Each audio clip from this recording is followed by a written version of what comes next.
It's NTT IndyCar race weekend. Not too many of them left after this. Hate to see that run out of time already. It seems like it just started, but as you know what that means, when they race, we race here first. It's time for some top split action in the 2024 IndyCar iRacing Series. Hello again, everyone. I'm Gary Gatso. Welcome to regular Saturday coverage of round 14 of the 2024 championship, sponsored by 4D Racewear. As today we come to you from, I think, a road course that generally everybody likes. It's WATKINS GLEN International for the last road course race of the season. As always, joining me in the booth is El Patron Antonio Estrada, and also back from over in Europe, joining us again because of the different time changes. We weren't able to get him in on the Wednesday broadcast, but he is back joining us. It is Ryan Walker. Fellas, I know everyone loves this track, and I think we're going to see a pretty fast and competitive race today. We're looking at these times already. I mean, everyone's going to virtually be on top of one another because you're on the accelerator so much on this race course. Yeah, for sure. Hello, everybody. Great to see you. Thank you for tuning in to P1 Broadcasting coverage of round 14 at Watkins Glen. Like you said, Gary, I don't think there's anybody that I've heard that, oh, no, man, I don't like Watkins Glen at all. It's really beloved by pretty much everybody. And, it's one of the few road courses where I'm actually good at. I actually have a couple wins here, if you can imagine that. But, I think we're going to see a great race. Like you said, there's a lot of throttle time. And we have the boot here, so that adds a little bit of additional places where you can try and attempt passes. But it's going to be a lot of fun to see how these guys manage it, how they manage to draft, and how well they manage their limited 10 push pass presses at the bottom, because they're going to be pivotal for them to either get a position or be able to hold a position if they're under attack. It's a long race, 60 laps, so they're going to have to know exactly when to use them because they're going to be so precious. They're so limited. And, with having 60 laps here, we're probably looking at around 3 pit stops, and there's probably going to be a shorter stint at some point, either at the beginning, at the end. It really depends on how their setups are driving. If they're better on the alternate tires or on the primary tires, we're going to see also a lot of strategy from that, because at some point you might have to want to get away from the group that you're in if they're going a little bit slower. So yeah, I think we're going to see a lot of developing strategies throughout the race. Ryan? Yeah, it's good to be back after a few weeks away, because of Gary mentioned just the different time zones during the week. But yeah, good to be back for the start of the races. And yeah, Watkins Glen is one of those tracks that I love laughing around in. Anything, IndyCars, sports cars, just anything really. And I think there's plenty of passing opportunities as well, especially through or on the exit of turn 1 heading through the S's. If you get a good run, and you can try and make a move into the inner loop, but you've kind of got to be alongside and fully committed. But the inner loop is one of those corners that it can go horribly wrong if you get it wrong because of the high curbs. And then also you've got that run down to turn 8, which is the heel, and then heading up to turn 9 and 10, and then basically you've got the run down to the start-finish line, where you can try and get a good run to heading down to turn 1 if you get a good exit on the exit of 11. And we'll do some onboards and have him give us a tour as we get up to speed. Kevin Burrell provisionally on the pole. Right next to him is Hubler, then Bruteau and Roseborough. Bruteau and Roseborough have had successful weeks so far. Brandon Roseborough finished second in the Wednesday top split. Bruteau finished third in the Friday top split. Today's top split is a 40.0 or a 4.0 or a 4071 strength of field. And we're getting ready to go official. And it's going to take everybody a little time to grid up. So I want to show the points coming into today's race with just a few more events to go. There you see Kevin Burrell with a pretty commanding points lead over Philip Kraus, who's not in the lineup. I'm not sure racing this week at all. Alex Vandercent not in the lineup. He is P3. Matsuda is P4. Roseborough P5. JB is 6th. Will Weiser 7th. Alan Bruteau is 8th. Marquez 9th. Anders Sandberg 10th. And then we see the remainder of the top 16. Craig Hilgard, Karsala, Stix, Alexander, and it's Seb Alexander and Hisada. So we still have some time to go, but a pretty demanding and commanding lead that Kevin Burrell has at the top with 3,055 points versus Phil Kraus, 2,754. All right, we are lining up, and folks, we get the whole lap for the pace lap, so there is no rush to do anything here. There is no rush whatsoever. But, you know, this is pretty critical because unless you knew that, this might impact fuel mileage a little bit. Yeah, for sure. I mean, if you start from the pits, you basically are... Yeah, not necessarily an entire lap because you're going so slow, but it can definitely help if you didn't have like that, you know, best of a lap. I see that Will Weiser didn't even post the time, so I'm not sure if he's actually going to grid up. But let's go ahead and give the starting lineup. So doubling down on that championship lead, we have Kevin Burrell on the pole with a 124.9, and the basically only one that was able to make it to the 124 bracket. Super fast lap time for him. Joining him on the front row, it's going to be Zachary Hubler. He's going to be starting second with a 125 flat. Then in row 2, we can find Alan Breteau, another of our championship contenders. He's next to Brandon Rosenbro, who has also been very strong throughout the season. Row 3, starting 5th, we can find Rashad Craig, and he's joined by Nathan Moore, both of them with a 125. Well, Rashad Craig 125.2, Nathan Moore 125.3. Very fast time, so all the way to the top of the field. In row 4, we can find Christian Steele from Team I5G. He's going to be starting 7th. He's joined by Matt Taylor from MadWorks, starting 8th. In row 5, we can find Lucas Lodato, starting 9th with a 125.8, and he's joined by Jack Southfield, who's going to be starting 10th. Jack is somebody that we haven't mentioned, so welcome to the Top Split broadcast. Yeah, for sure. Good luck to him. Yeah, and in row 6, we can find Olivia Hayward. They're going to be starting 11th with a 126 flat, joined by Andrew Marcus starting 12th, also with a 126 flat. In row 7, we can find Jarno Kausch, and he's going to be joined by Mitchell Butt. They're going to be starting 13th and 14th. In row 8, we can find Edwin Forslund, again, somebody new to the broadcast, welcome, and joined by Matthias Blusk. Yeah, sorry if I'm butchering your name. Apologies. First time watching you here. Welcome to the top split as well. They're going to be starting 15th and 16th. Then in row 9, we can find Diana Perez from Spain. Welcome to the top split as well. Somebody that we haven't heard of, won a 126.7. Joined by Craig Forsyth, one of our veterans that is going to be starting 18th. Row 10, we can find Gabriel Berger, and joined by Jason Green, starting 20th. Then in row 11, we can find David Hanger, joined by Logan Edwards, starting 22nd. And then for row 12, the last row of them all, we can find Paula Bay, who's going to be starting 23rd. He's going to have a lot of work to do. He has been very fast in some of the other broadcasts that we have done. We'll see what he can bring to the table. And he's joined by Will Weiser, again, somebody that didn't really set a lap time. He actually forfeited his lap time. It wasn't because he didn't, he ran out of time or anything. He actually clicked ready to race, so he's going to be starting or attempting to go through the field. He's going to be starting 24th. And that is your 24 car field for today. Look at that, and we still have kind of, well, not half a lap, still a little bit of time. We'll bring up the track map here. This is how much they are not even to the heel of the boot yet. And man, it's such a beautiful facility, Watkins Glen is. I do hope that at some point IndyCar comes back here.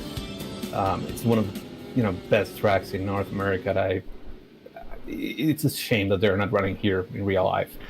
Well, I think the main reason is NASCAR owns the place, but it would be nice. Yeah. It would be nice to have them back. And I'm not much for adding more road courses to the schedule. I am 100% for adding this back to the schedule. And if they could ever find a way for Burke Lakefront Airport, there's another road course I want added back to the schedule. 100%. Cleveland gets my vote over this one. I love Watkins Glen, but Cleveland is top tier.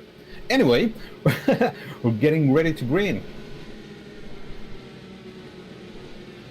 Race car's going in. And Kevin Burrell mashes the throttle. We are green at Watkins Glen. Great start from him. Oh, geez, Green going airborne in the one. Oh, Greg Forsyth, Greenberg Berger. Oh, man. Yeah, and there's a battle for second going on between Hoopla, Bertot, and Rosenberg. By the looks of it, I thought they were going to go free wide there on the exit of the S's.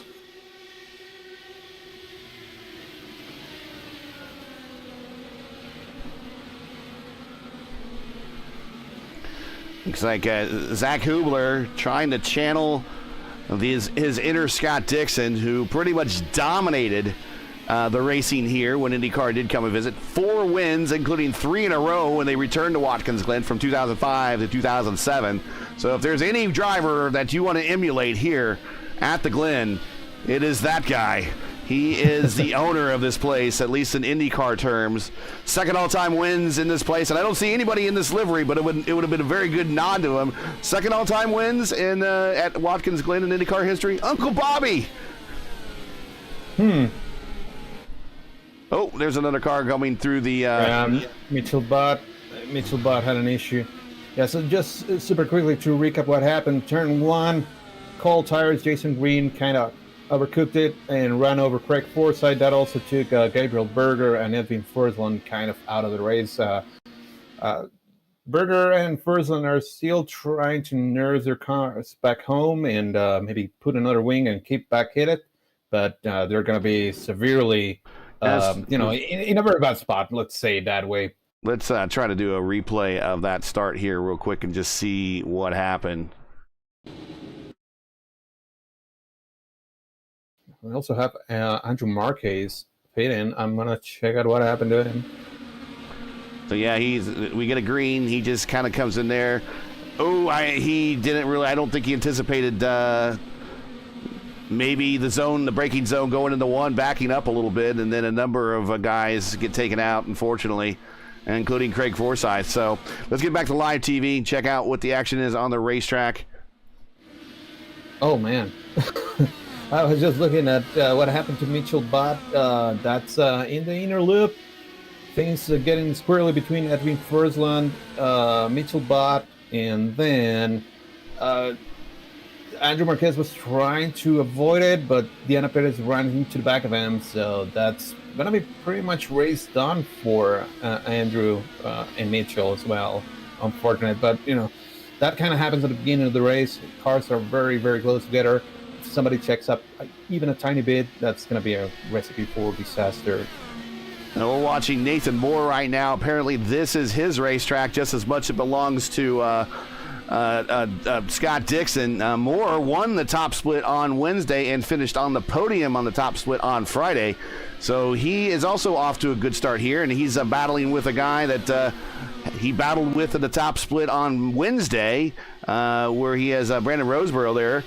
They both finished first and second in that top split. So they're familiar with each other, at least from one race this week. So watching some of these guys that have raced in some of these earlier races this week that have done well and are looking to do well here again in a strength of field that's really going to reward them pretty well. Yeah, and also note Nathan Moore is currently the only car in the top 10 that is on the alternate tire, so he's going to be a little bit faster and has to take advantage of that. Roseborough, Moore, and Rashad Craig all went by Alan Bertot, who was third, has dropped all the way to sixth. Maybe he's also saving a little bit of fuel, but back to Nathan, yeah, he really needs to pound right now that he has these alternate tires and they're going to be on the perfect temperature before they start degrading. So watch for him to, as he gets very, very close to Brandon Rosenberg there, and I'm sure that he's going to be trying to make moves as soon as he can.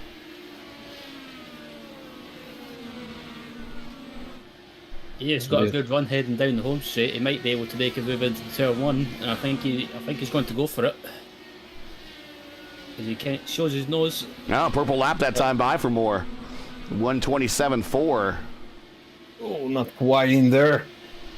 Yeah, if I was Moore, I would have waited until maybe try and get a good run through the S's and try and use a slipstream or use a pistol pass to get by. But again, he's close enough, but it's just a case of just trying to get the car up the inside to try and make a move. But yeah, I think it's just probably sensible just to be sensible and just not do anything silly at this stage.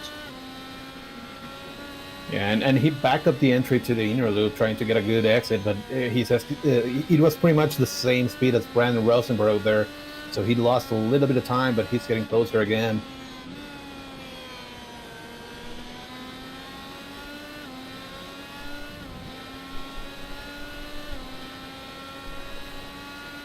Notice he's not on the button, but this is not this part of the racetrack's not a good on the button spot unless you're really desperate. A lot of runoff area there. Now, it used to be at the top of the hill on the old scan. The cars got very light up here and tended to get loose under acceleration. Not so much like on this newer scan. Yeah, like Rosenberg just did. He got a little bit loose, a little bit squirrely. And still not on the button there. Yeah, he didn't get a great run, but I think he's trying to do what Ryan was alluding to. If you get a good run through the S's, then you're probably going to be able to clear them before the inner loop. So, yeah, let's see what he does here. Not that great of an exit for him.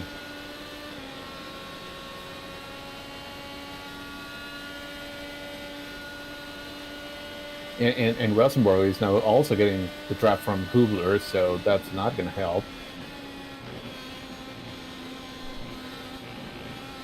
Yeah, and a few laps ago, I was watching Hubler on the exit of the final corner, and he ended up running wide and just clipping the wall. So I don't know if Hubler is maybe just nudging, nursing rather, maybe this is some slight damage.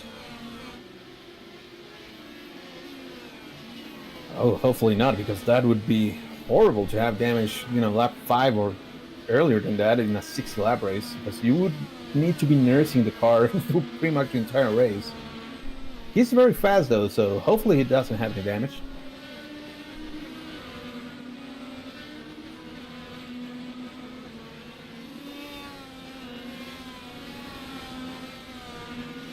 It's a really good exit for Moore there.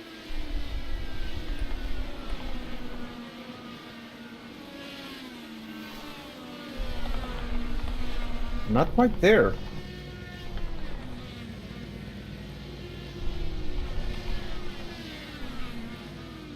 Yeah, it appears that Moore keeps getting close to Rosenberg in front of him, but I wonder if, I was just thinking about it, I wonder if both these drivers are maybe running similar downforce configurations. Yeah. In the meantime, I just saw Olivia Hayward go by Lucas Lodato, and now Jarno Kausch is also trying to come back. Lodato is like, nah, I'm going to take it back. They're probably going to go 3 wide. Hopefully not. Side by side. Nice misalignment. Olivia Hayward, nice move, popping the curbs too, making a good photo moment of her car going airborne there. Let's take it. Let's go. Yeah, commitment.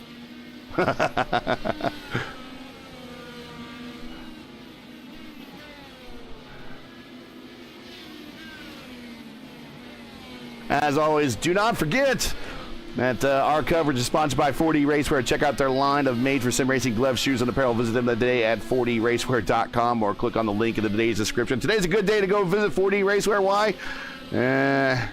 You can throw some love Craig Forsyth's way.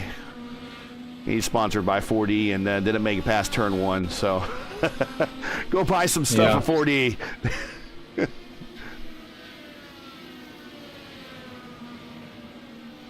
Jarno Kausch is now getting close. Oh, and Matsutz, I hope we said that right, Blucic? Let's just call him MB. MB is not on the track anymore. He is back in the pits with some damage. He is on pit road now, classified in 20th spot. Leaders are getting around Gabriel Berger.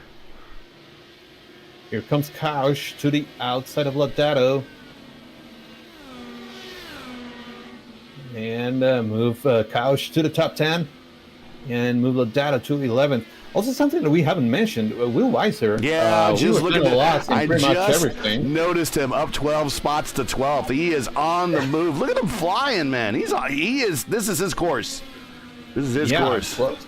12 spots in 7 laps. I mean, I know that a lot of it has to do with attrition, but he's getting very, very close to the back of the top 10. He has a loose car, by the way. You still have to drive wrangle it. You still have to drive to survive, and he's doing it.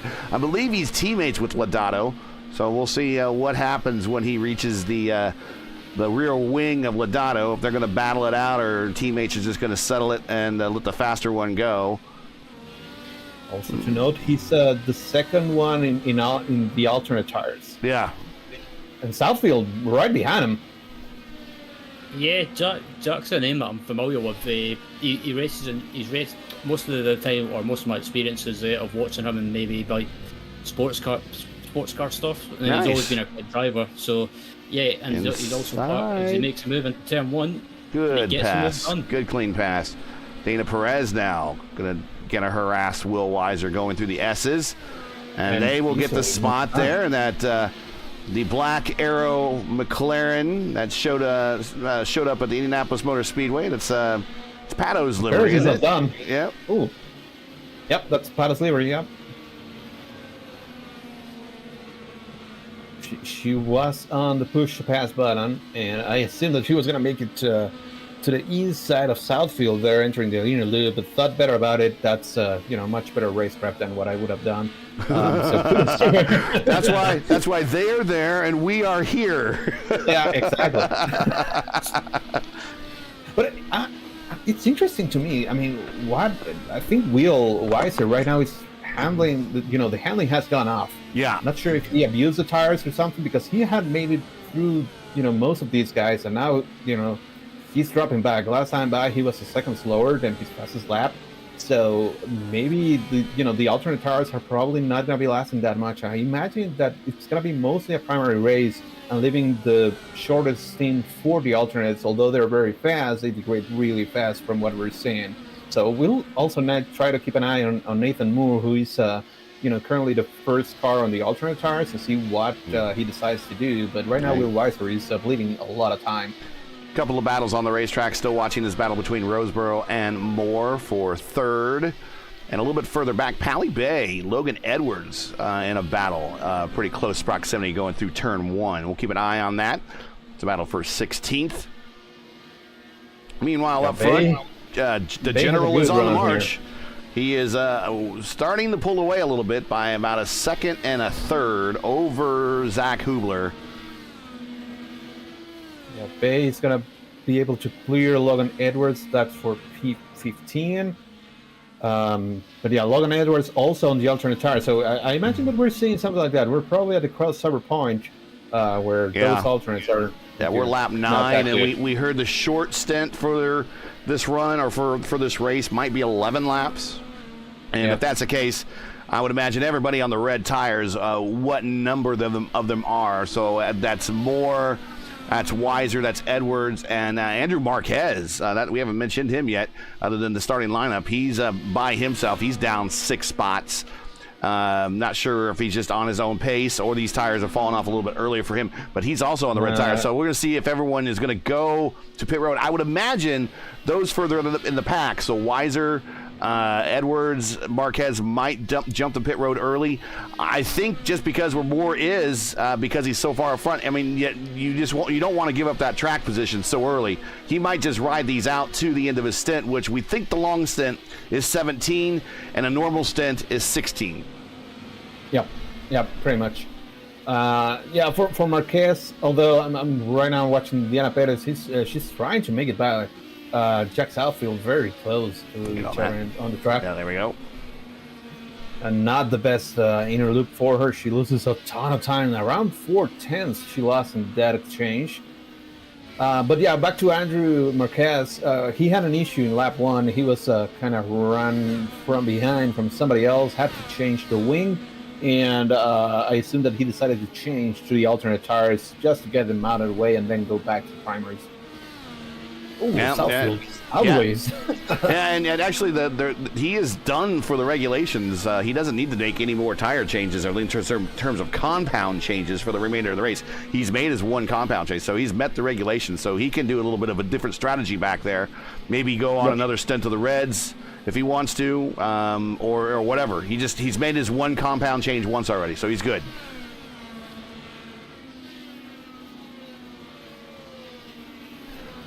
As mentioned, Kart visited here from 79, 80, and 81. But the track lengths were a little bit different at the time. This track has gone through some different changes as it's done over time, mainly due to the NASCAR ownership. But Al Unser Sr. in 1979 in the Yellow Submarine. Everyone forgets he drove the Yellow Submarine for a year before Rutherford got in it and won the 500. Makes you wonder if Al Sr. could have won that fourth 500 a year earlier, or 7 years earlier in 80, if he would have just, I guess, got along with Hall. He and Hall, had a bit of a falling out, and Unser said, I'm just going to do my own thing. But so Al Unser in 79 and Mario Andretti in 81 driving for Pat Patrick. Each of those guys qualified on the pole or hold the records for two different configurations of the course in terms of two different lengths.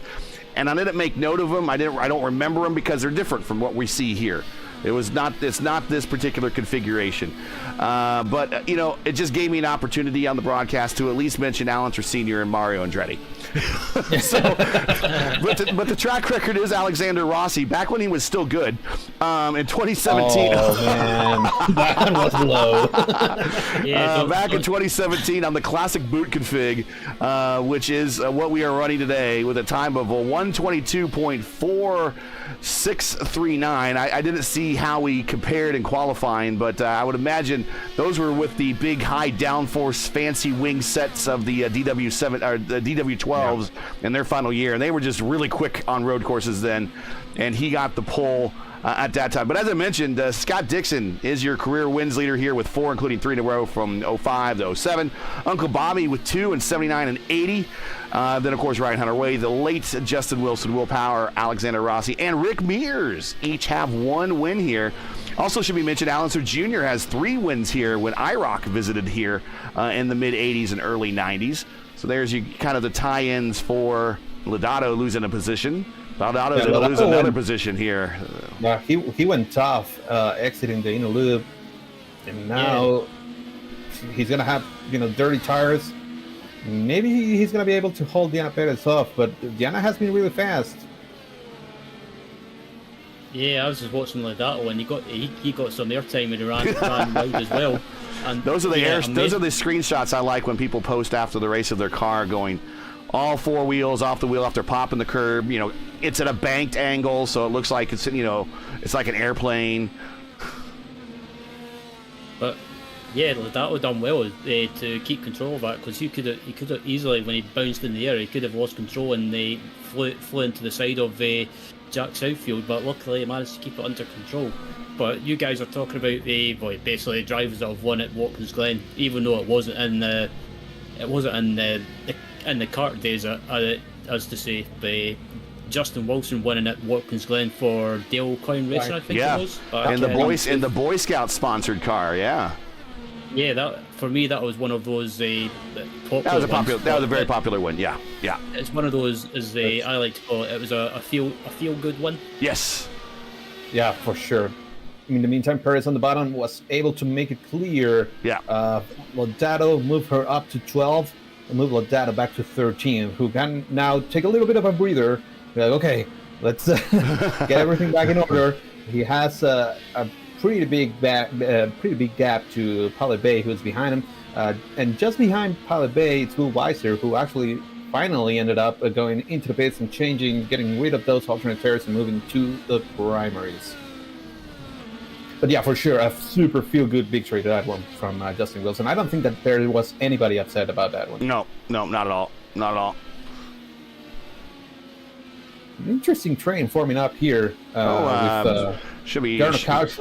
Yeah, we'll go take a look at that. We'll bring it. There we go. There it is. And also Zach Hubler, purple lap 127.4 that time by, and Nathan Moore down a couple spots, or at least one spot. Rashad Craig getting around Nathan Moore, moving more down the 5th. Craig and the IAR car teammate to Kevin Burrell up the 4th. Yeah, and Christian Steele, that we haven't mentioned him a lot, but he's getting really close to Alan Bertaux, closing that gap little by little every single lap, and they're fighting for 6th and 7th.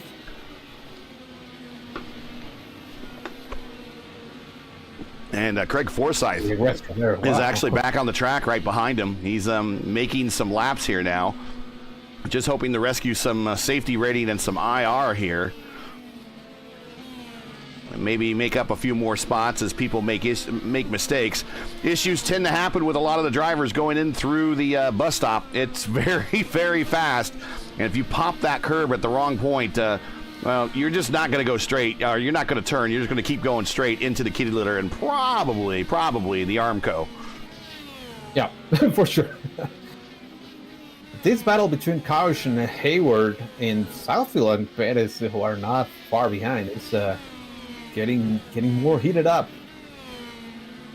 Kaush was able to clear Hayward a couple laps ago, but Hayward is not giving up and getting very, very close to the attenuator of the car of Kaush there. Another purple lap, that's now Brandon Rosenborough. He actually matches 127.4, yeah, 127.4 again. He must be faster on that fourth digit after the. I see 127.491 for Hubler, 127.491 for Rosenborough. So. Then I meant the fifth digit. Yeah, probably. Christian Steele pushed the pass, yeah. Trying to close that gap even further between himself and Alan Berteau. I think he wants to clear him to avoid getting any dirty gear, and he's not that close yet. And again, those presses of the button are going to be precious. You don't have very many of them due to the length of the race. Well, it's you still have the 10, right? But I mean, you don't have the fuel is what's so tight. I mean, after about 16 laps, it's time to pit. If you save, you can go 17. But there's really I haven't heard anyone doing 18 yet. And that's the thing. Yeah. When you use these button pushes, that will impact your fuel mileage. Remember, you can use them to attack and defend. And unlike IndyCar, they are active anytime, not just on the first lap where they're not active. And then there's a car coming to pit road. That is Nathan Moore. He's like, I've had enough of these red tires. And Burrell to the top with the 127.409, and that is not tied with anybody. But I will say that, that's kind of what I'm thinking, that these guys are now also wanting to get to pit road and get these tires off. Yeah, for sure. And now I can see that both Berteau and Steele are on the bottom. It's going to be, benefit to Steele, who has good defensive movement. Berteau there. Real good defensive movement. Yeah. But if you use that button too much, you're going to have to come to pit road a little bit earlier than you want to. Maybe you're not going to do the 16 laps. But Steele, savvy driver with a good team. I trust he knows what he's doing, as he is tracking down Alan Berteau in the cockpit here, or just over the head of Christian Steele. I don't think he'll appreciate us sitting on his lap any if we get into the cockpit, but he is going to take a look maybe at the end of the heel here. Nope, no good. A lot of runoff there in this version of the tough. Yeah, and there's a lot of runoff there on this version of the track versus the other version of the track. There wasn't a lot of runoff there. Top of the hill, coming back on the main course. And a very fast portion of the racetrack. You don't really slow down very much through these set of corners. Burrell and Hubler to the pits. Sorry to cut you off. Oh, and also Steele or Berteau to the pits. Yeah, and Rashad Craig as well. Right on cue, though. 16 laps complete. Roseborough is going for the 17th lap. Steele is going to go for the 17th lap. Matt Taylor is in. Jack Southfield, Diana Perez, Lucas Lodato, all of them are in. The only ones that are staying on track for an extra lap is Brandon Rosenborough, Christian Steele, Olivia Hayward, and Jarno Kaush.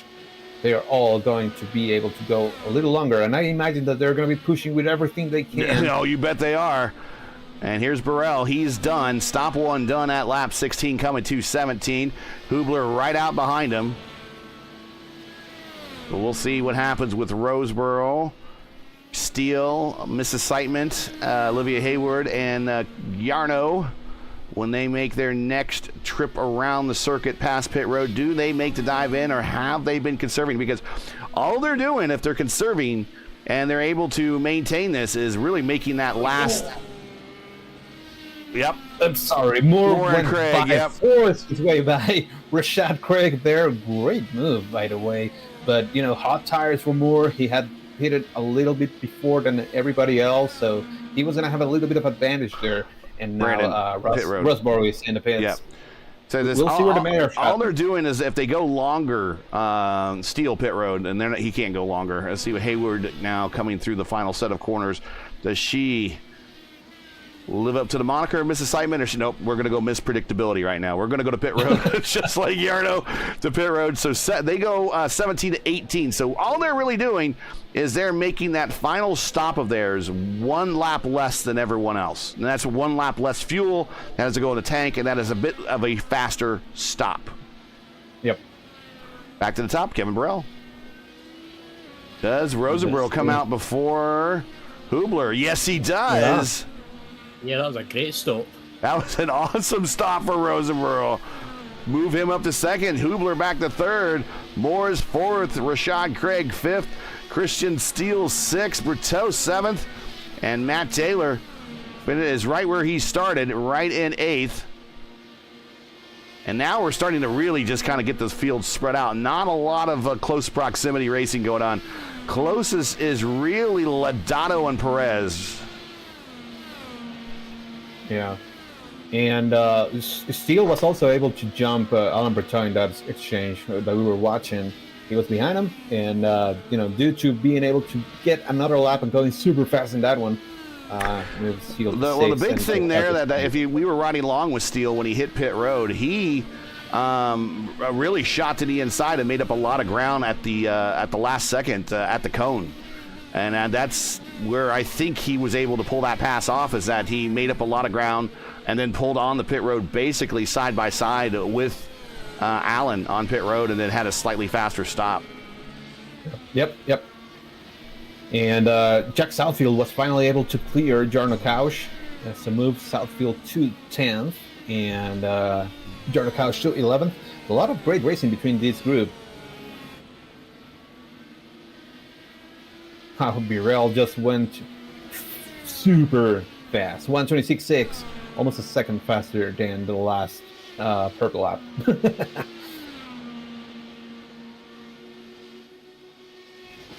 Oh, Birrell went to the alternates. Okay, that tracks.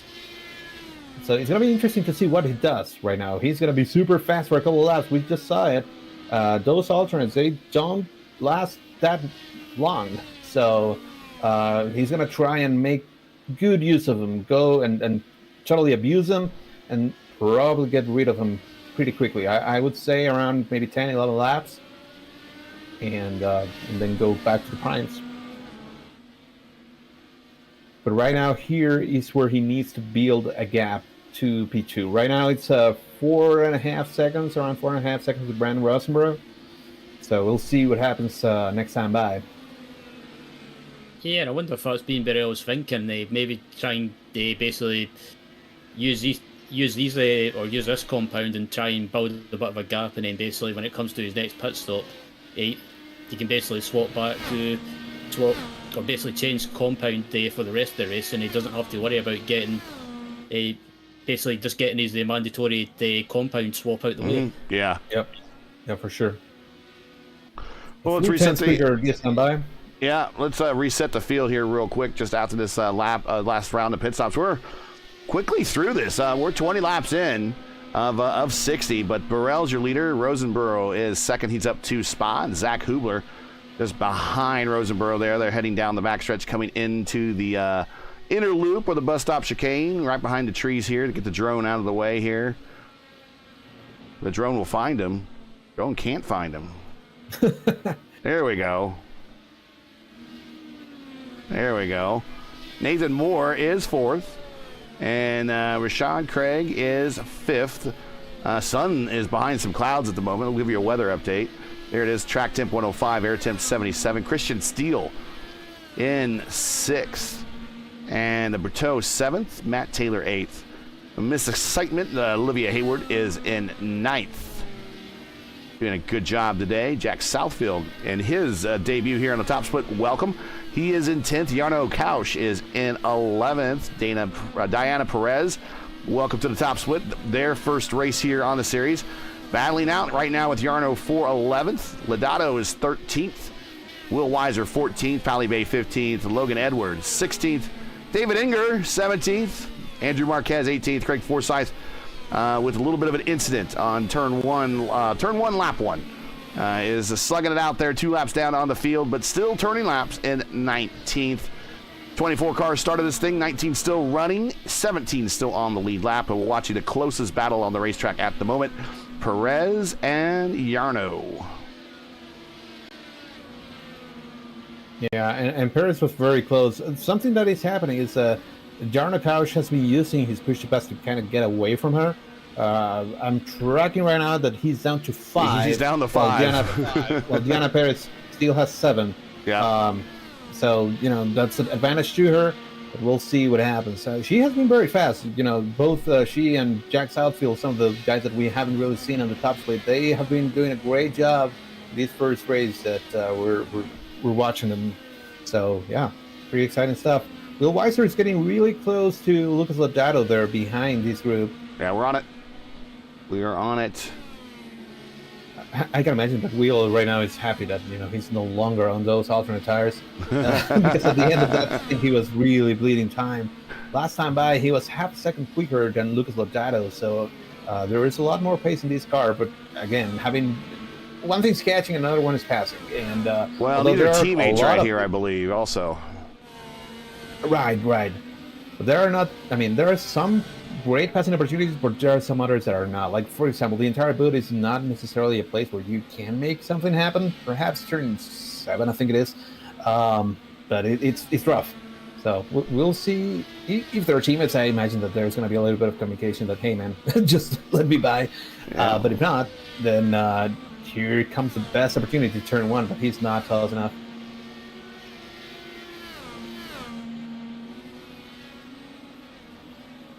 If you enjoy P1's coverage of the IndyCar iRacing series here on ERN and we respect the stream, please do us a solid. Make sure you support us by subscribing. That's subscribing to ERN. They would certainly appreciate your subscription.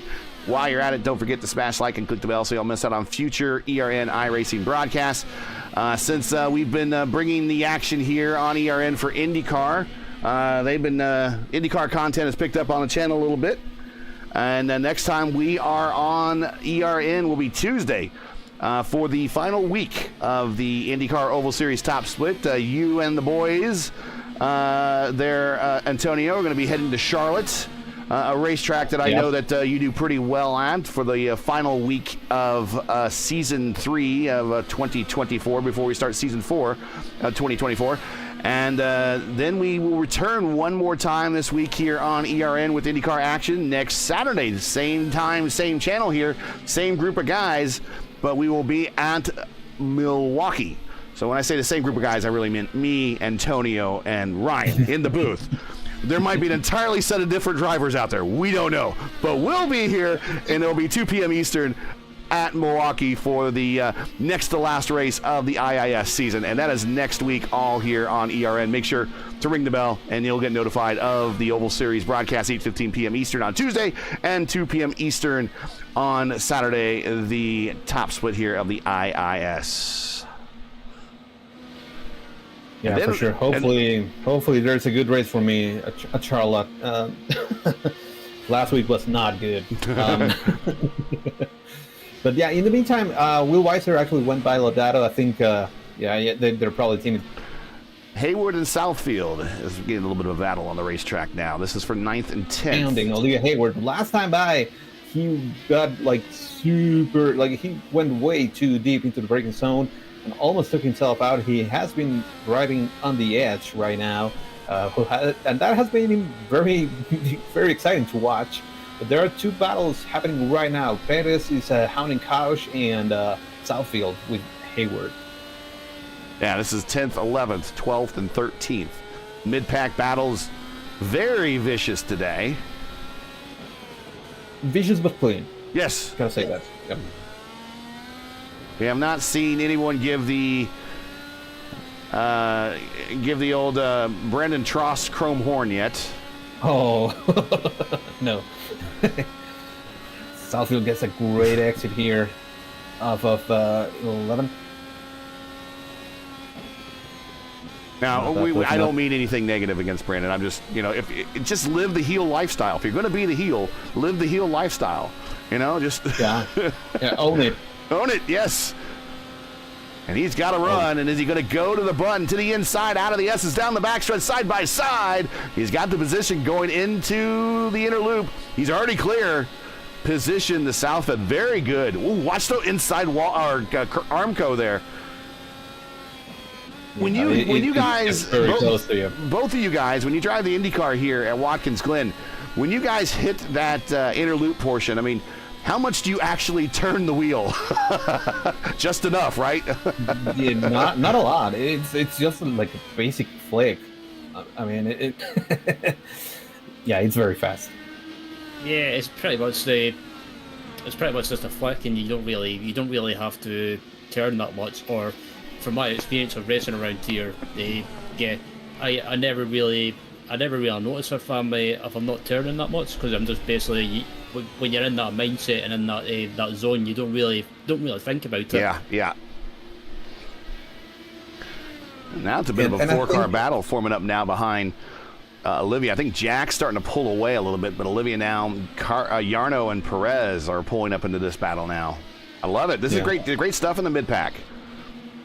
Yeah, and I think Olivia was also like, hey, I've seen you in my mirror. I see that you're wrecking loose. I don't want to, force anything. So she was very intelligent and gave a lot of room to Jack Southfield. Not that he has doing anything wrong, but, he has been very aggressive and the car has gone loose a couple of times. So, self-preservation is usually very, very important as well. We're still not even halfway. So, the old discretion versus valor bits. Yeah, exactly. But great run by both Southfield and Perez, who are new to our show. They're clearly not new to any of this, because they are. Jack Southfield has 5,100 rating, Diana Perez 4,600. So I mean, they're really, really good. But we just hadn't seen them. So they're doing a great job with all of these veterans here. And sometimes there are drivers that just kind of specialize in a track, and then when that track shows up on the schedule, that's when we kind of see them make the appearance into the series. They're not necessarily here for the entire series, but that's their ring, that's their territory, that they're going to try to defend it, and give it a good shot out there. Appreciate seeing them here on the top split.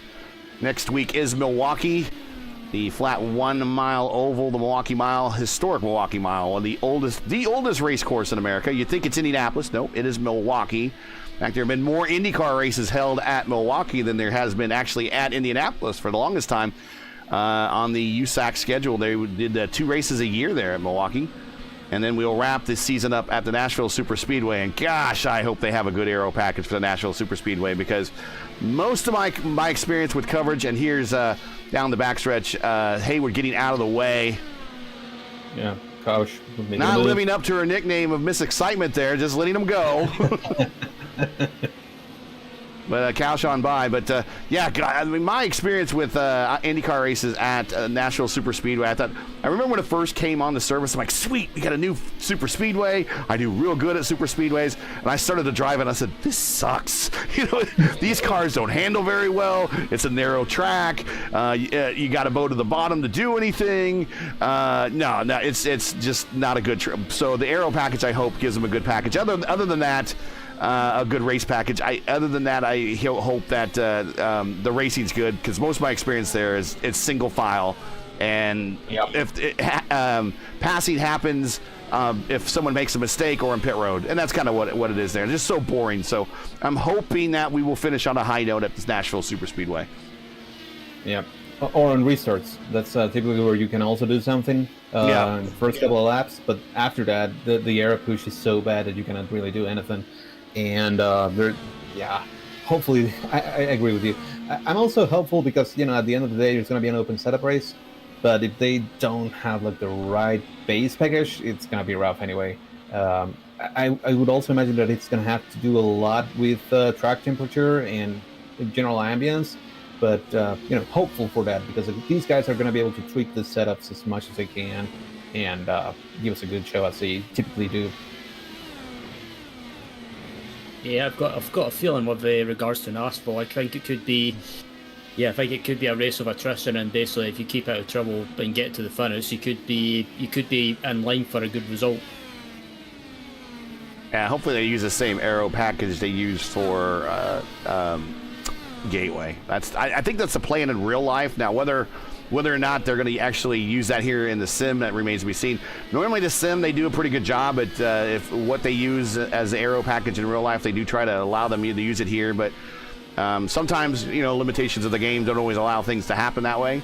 So we'll see. I just hope it's a good aero package for these guys to play with and to get some competitive racing out of that track. We'll see speeds of 200 miles per hour for qualifying, which is pretty awesome because that's the only track on the schedule that they get up to 200 on, other than Indianapolis. Yep. Paris is now very, very close to Olivia Hayward. Is she gonna make a move to? Not that close enough. Just showed her car there. Good exit here, and also on the bottom. I would imagine that Olivia is probably gonna give up the position a little bit without a fight. She's also kind of safe field here, so that's smart from her. She's playing the long game. We're not even halfway, so also, somebody else that has joined this battle is Will Weiser. Hey, Will Weiser, yep, he's up in the battle now. So Hayward concedes the position to Perez. Perez moves on up, one through the inner loop. Now here comes Will Weiser.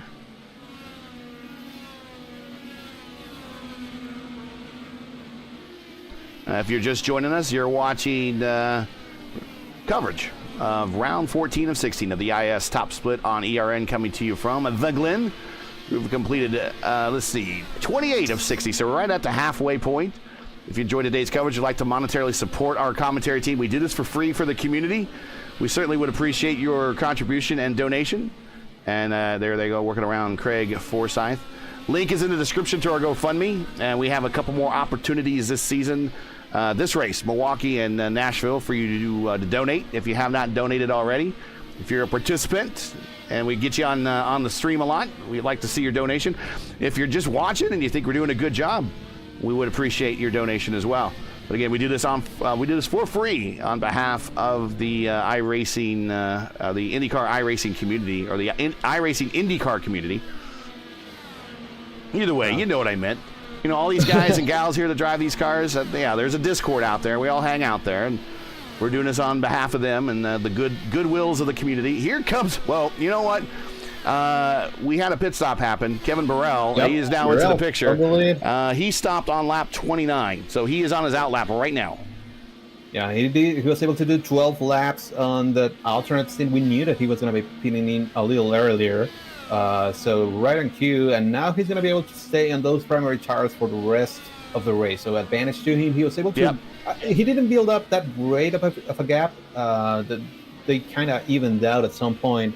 So, but he still had around 4-second lead over Brandon Rosenborough. So, he's in a really good position right now. Although now he's going to be back in traffic, so that's going to change things a little bit. But yeah, and back to the front, Hubler and Moore, they're fighting each other. Yeah, they are really close. A half second there separates those two, but it looks a lot closer on the race course.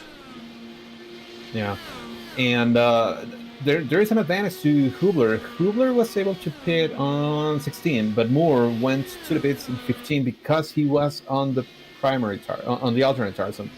Sorry. So, yes, Hubler can burn a little bit more fuel, but he's going to have to go to those alternates at some point. So, very interesting things developing up front. Today's coverage brought to you by 4D Racewear. Check out their made-for-sim racing line of made-for-sim racing gloves, shoes, and apparel. Visit them at 4dracewear.com. And we'll get Craig back on this. There he is making his pit stop. But there is your 4D sponsored car. He does a stream.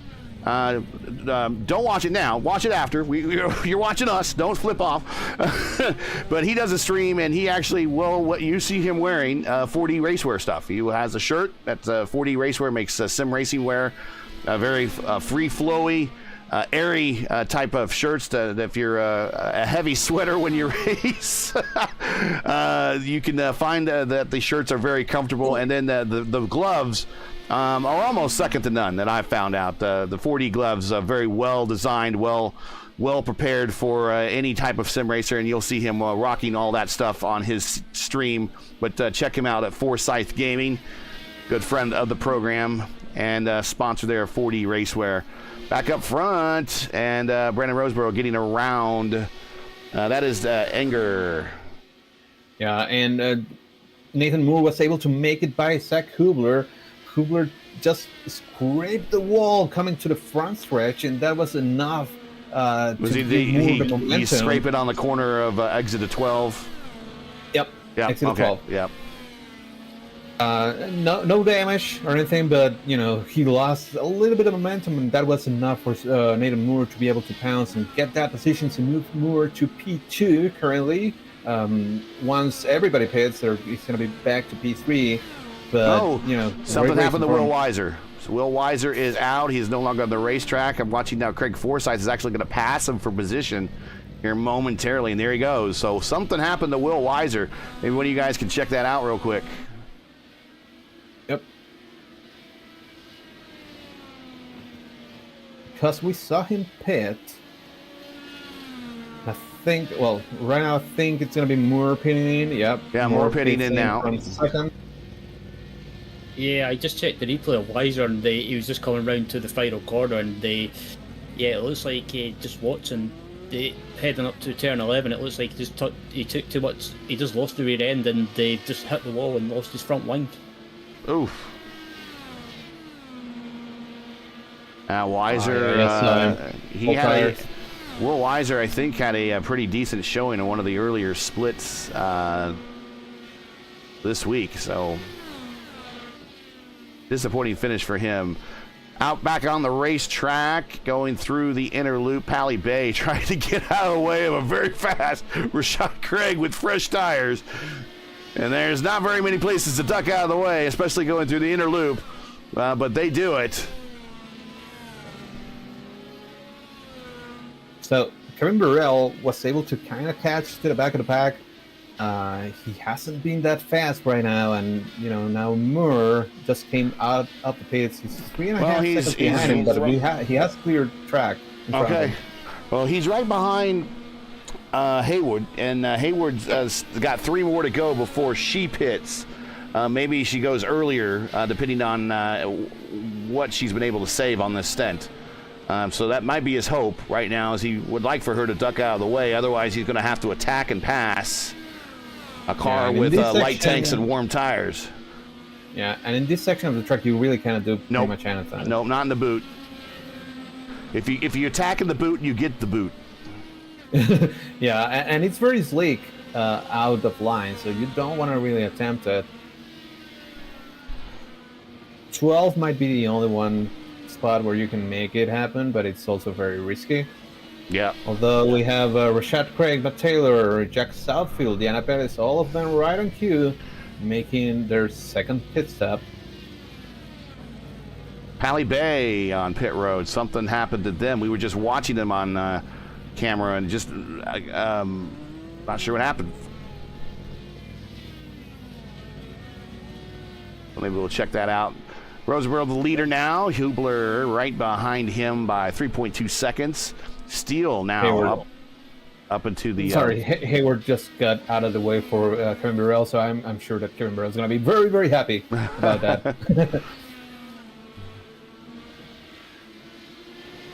But yeah, Steele up to third due to the pit stops that have been happening. I imagine that everybody is going to be pitting either this time by or next time by if they were able to save a little bit more. So let's go back to Craig real quick. Craig, by virtue of just coming back on the racetrack, he is past.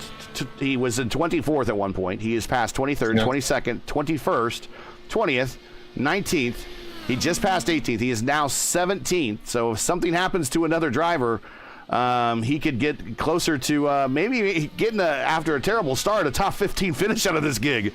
Yeah, well, that's why you keep on. You keep at it. I mean, it's never over till it's over. Well, I always like to say, as they say in Galaxy Quest, never give up, never surrender. And when every point matters, that is the way to go. I often think back to one of my favorite Michigan 500s, and I don't know why it's my favorite Michigan. I just really vividly remember it. And sorry to cut you off. Rosenborough just made his pit stop, and he came up in front of Kevin Burrell. Yep, we're watching that right now. That is key. So possibly hanging out behind Olivia a little too long, maybe, for Kevin? Yeah. I mean, yeah, at the end of the day, he was stuck in traffic. I mean, Hayward was the last one that he was able to clear, but he was in heavy traffic. He's going to get a good run. He's going to get a good run here. He's going to be right on him in the boot. Now, you talked about it. There's not a lot of places to pass in the boot. There's places that you can make mistakes and lose ground. He's going to go side by side, and he lets him go. Yeah, I think Rosenborough was very smart here. Cold tires, you cannot go side by side. He's gonna hit the advantage anyway, so might as well. Back to what I was saying about it making every point count. The 86 Michigan 500 is one I always remember because it. I think only 8 cars finished or on the racetrack when it was done. I mean, it was just a total attrition fest. But the car that finished third, if I remember right, it was Allenser Jr. and he was many like double-digit laps down and finished third, but he had an incident very early in the race, and he just got it done, got it fixed. They put the crew and him back out there, turning uncompetitive laps, but just going up and up and up in the order, and then finished. Basically, that really was enough to help him in the points championship, not win it, but be a threat in the points championship at the end of the year. And that's versus just retiring the car and deciding to sit on 5 points, which would have been awarded to him in like 30th. For sure. Okay, so Roseboro back on the attack now. Tires up to temperature. Yeah, tires up to temp. Much better spot for him.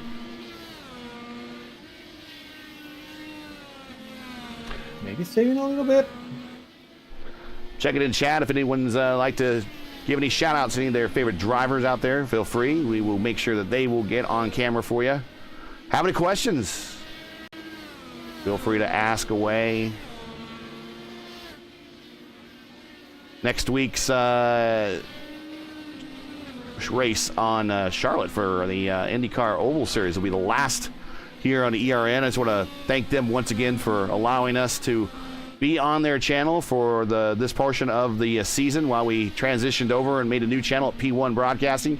You can check out our new channel after the race or in another tab at P1 Broadcasting and on YouTube. So youtube.com/@P1 Broadcasting. And make sure you subscribe to that channel and click the bell. Got a lot of future content coming up on the P1 channel, including tomorrow. Myself and Luis Gonzalez Nunez will call round 1 of the EGP Hypercar Championship Series. Go ahead. Something happened to Steele. Yeah, turn 12. Oh, man. Yeah, car destroyed. He was running 5th, 6th. That's a race ender. That's unfortunate. He was doing a great job, but now he's out of the race, and that's going to be another spot for Craig Forsett, where you were mentioning. Yeah. Let's see what happens. Oh, yeah. The car got a little too much over the curb, and these cars, we talked about it before. They don't have a suspension that really allows them to bend. I mean, they're a pretty stiff vehicle as it is, and so when they go over curves like that, the back end, of course, it's the heavy end.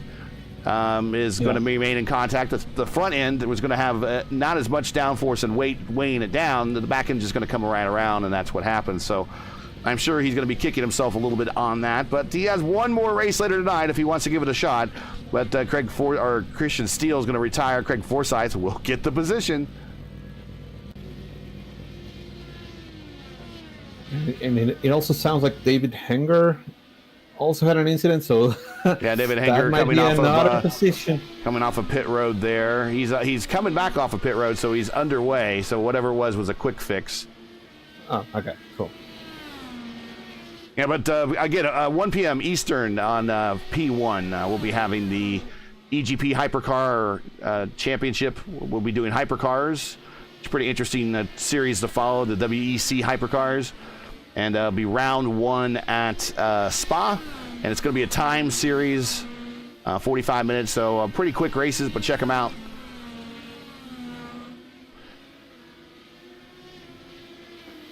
And Forsyth now up to 16th.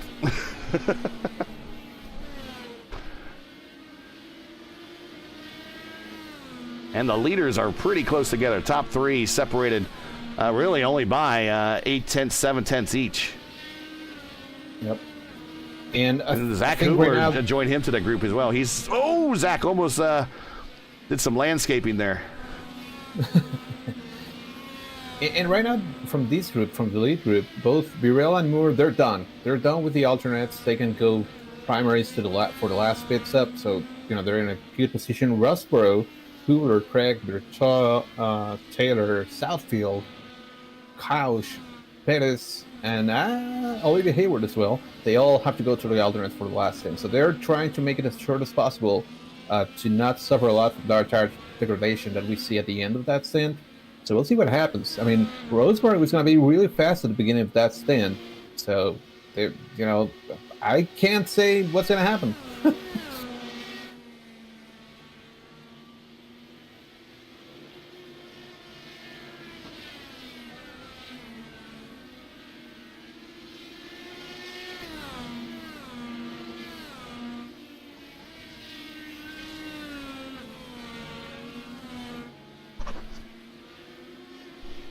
Let's ride with Kevin Burrell when he does his lap here, and we'll let Ryan give us a tour of Watkins Glen International when we get to the start-finish line. How about that? Yeah, absolutely. Yeah, so basically just head down to turn 1 and then basically... Well, wait, hold on. We'll hop on when he gets there. We'll do a guided tour. We'll ride along. Yeah, we'll ride along with him. He's got this place memorized. He'll just sit here and tell you right now. We want a guided tour like we're going to Disney World or something. Here we go. Yeah. So is this on board with Burrell? Yeah, we're on Burrell right now as he's crossing the start-finish line. So yeah, heading down to the start-finish line. It's basically one of the trickiest corners I find, but you can use that camber to get the car to rotate, and then basically heading up through the S's where if you get a good exit on the exit of turn 1, you can get a run on someone through the S's, but you've got to be fully alongside headed down to the inner loop, which we're heading down to now. And then Kevin should brake about now. That was really late with the amount of downforce. You can brake late with the loads of downforce that these cars have. And then heading down to probably another tricky corner, the downhill left-hander. Again, you can use that camber to get the car to rotate. And then Kevin should brake around about now. Again, this uphill right-hander is basically you want to get in the power early, but if you get in the power too early, the car just wants to understeer wide, and then you've got to wait to exit to get in the power. And then the exit of this corner here, you can use all the track, as you see Kevin do. Use all the track because you won't get an off track for that, depending on how wide you go. And then heading down to the final couple of corners, this corner here at the exit, this curve, can catch a load of cars out, as we've seen already.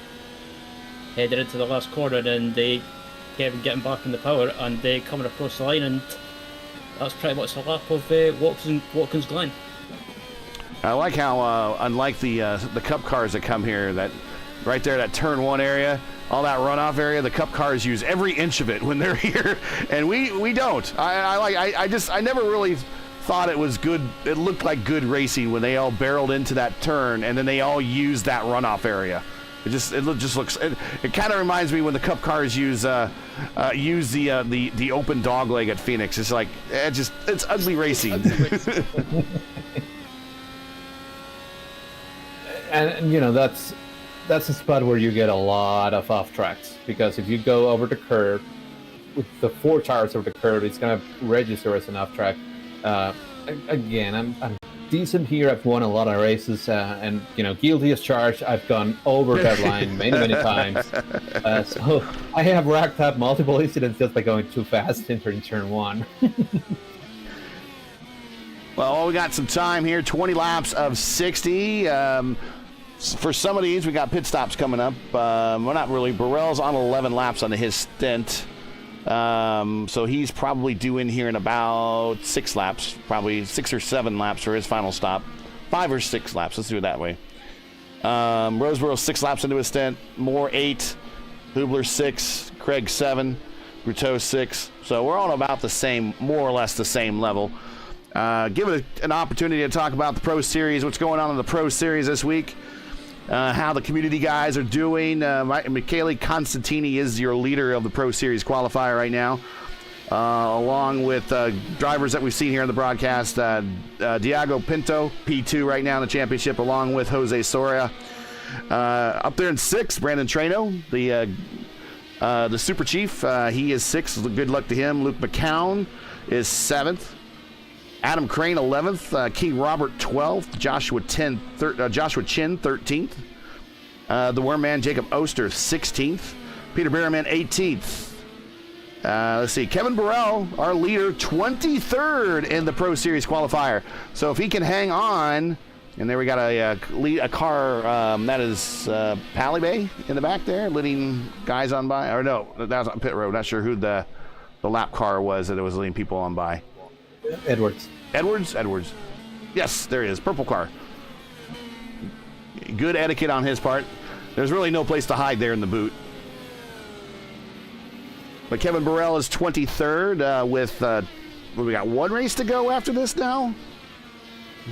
I think so, yeah. Yeah, we got Mid-Ohio, and that's it. And if the top 33 are going to get themselves a pro license, and they will go for the big money for the IndyCar Pro Series, sponsored by Butt Kicker. But right now, in 23rd spot and looking like he might qualify is Kevin Burrell. So props to him. Phil Kraus, 25th. Michael Romanitis in 26th. Jason Brophy in 28th. And Brian Carey right on the bubble in 32nd. He could qualify. Also, community members, Lichtenberg also on the bubble in 34th. Nathan Moore, who's in this race, he's currently P3 at the moment. We'll get the camera on him. He is 35th. Rosenborough, we'll put the camera on him. He is on the bubble as well. He is 36th. A little bit further back, Pedro Bleibel. We saw him in the VOR series. He's 39th on the bubble. And Nick Sudik still fighting it out. Super Soldier Nick Sudik, he is currently 42nd with a shot. He still has a chance. We'll see how this all shakes out then after this Thursday will be the final race at Mid-Ohio. And then after all the totals are recalculated, based upon, I think they get a drop week. There is one drop week. One drop week. We will see where everything shakes out and see how many of the community get to go get that pro license and go into the big series with the hired eSports guns. And my understanding, it's going to be a 10-race schedule, but it's a 6-4 oval preference.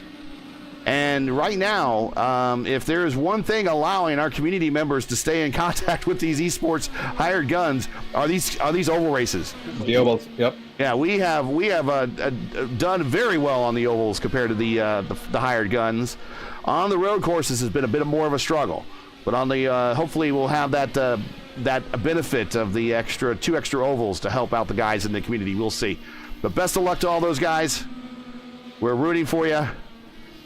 And as for the esports guys, thanks for participating, but we're not rooting for you, really. Matt Taylor should shout him out. He's also pretty close there, 45th. Alex Van de Sant, Andrew Marquez, 47th, 48th. So on the bubble. Yeah, it's crazy competitive. You know, Van de Sant in 48th, it's crazy. You know, he's super fast. So yeah, that tells you how many folks are, running the Pro Series qualifiers and the quality of those folks. So, it's a feat to have so many names in that top 33. And, hopefully many of those that you mentioned that are in the bubble, hopefully they're able to, claw their way to the top 33. And so we have more of our community taking part of the Pro Series. In the meantime, Moore, and, he's not giving any rest to Roseboro. He's right on the back of him. Last time by, he was a couple tenths quicker, and he has the benefit of the draft right now. Not close enough to do anything, but they both have their full stock of push passes. So we're getting to the point where, yeah, they should be. I would probably start using them at this point. But that's just me, and I'm impatient. Let's go ahead and let's give a report here real quick. Burrell 9, Roseboro 9, Moore has 10, and Hubler has 10. Now, there's a difference between not using them and can't using them. I would hope, and seeing that he's raced in other races this week, he's mapped the button. We've had people that have got into these cars before and forgot to map the button. Because you don't need to use push to pass on the oval, at least not yet in these cars. So typically that is a road course configuration on someone's wheel that they're going to have to map the button. So I'm assuming he hasn't mapped, but it wouldn't be the first time that someone came to us after the race forgot to map the button. It's kind of like a lot when we see in the DW12 and the IR05 races when someone forgets to map the tearaway button. Yeah, Burrell to the pits. Roseboro touched the wall. Final stop. Final stop. Going to be 14 laps for this final stop for Burrell. And it's not going to be a short one either. It is going to be a full, I'm not sure really what he has in the tank. He did do slides in. He did do a shorter stop earlier. Sorry, but Moore just took over P1. He went by Brandon Roseboro, so moved Moore up. And Brandon has used one push to pass. Hubler has 10. Chris Shod Craig has 7. Brito has 9. Taylor 9. Burrell 9. Southfield 10. Yarno has 4.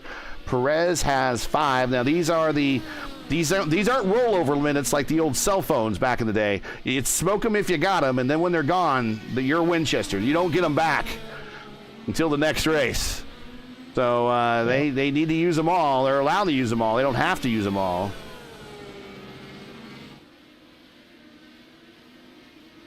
I would imagine that Moore will be pinning here real soon, perhaps this lap. You don't want to stay out too long with those older tires. No, staying out. Or maybe take another one. Yep.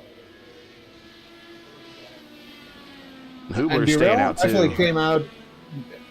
Yeah, sorry. Burrell actually came out in a good spot. He doesn't have anyone that close to him. Next car in front of him is Matt Taylor, but he's 3 and a little bit more, like 3 seconds in front of him. So that's not going to affect him at all. And pretty much, I mean, everybody needs to pit right now at some point in the next 4 laps, perhaps 3 laps. So yeah, he's in a good spot right now. But Moore is coming. Like, he's been really, really fast. Last time by, he was able to do a 127.5 to Brandon Rosberg's 128.3, and Burrell as well. It was an outlap, but he did a 149.7 because he went into the pits. But this is not over yet. Burrell's on the flyer now. Currently, we'll watch him. In the meantime, Perez is actually finally able to clear Jarno Couch. That's for P9. She was behind him for a long time. And on the button, too, yeah. Yeah, down to 4 presses at the bottom for both of them. So, they have been pretty much glued together the entire race. So, good to see them.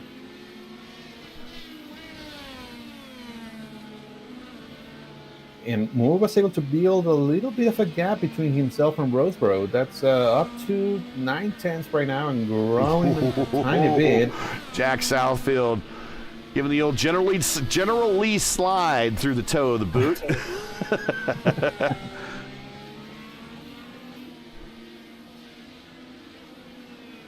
All right, so let's see. Moore did a 127.5 last time by. And in a second, once Burrell crosses, we'll see how is he tracking.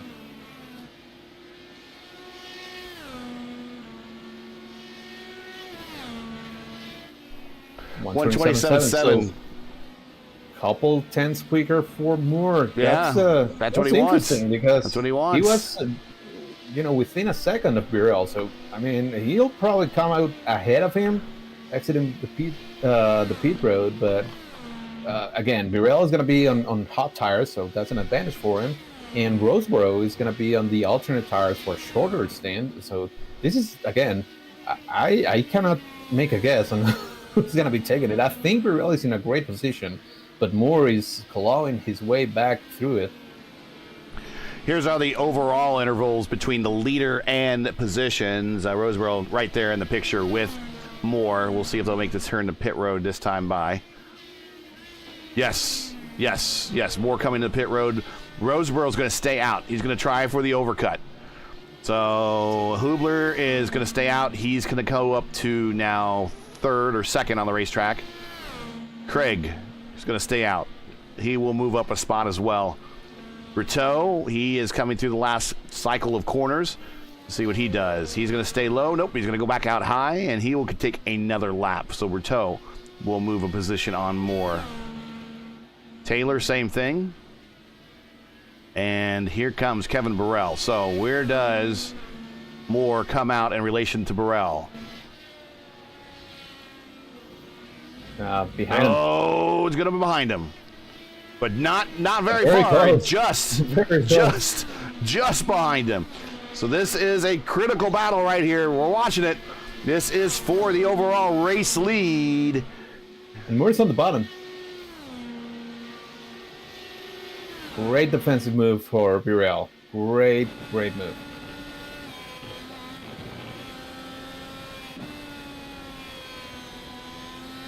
Yeah, I think Kevin as well. Basically, as soon as he see Moore, he knew he had to go for it straight away. Otherwise, yeah, he might have been stuck behind Nathan Moore for quite some time. And he's starting to pull away a little bit. Let's see what Moore does. Can he gather it back in here and make an attack? Now let's get back up to the front. Let's see where Brandon Roseboro, he's going to stay out. He's going to do another lap. Ubler is going to stay out. He's going to do another lap. We'll see what Craig does. Craig is pitting. This will be Rashad Craig's final lap. So he's going to do 10 laps on his final stint. We'll see what Berteau does. Berteau's going to stay out.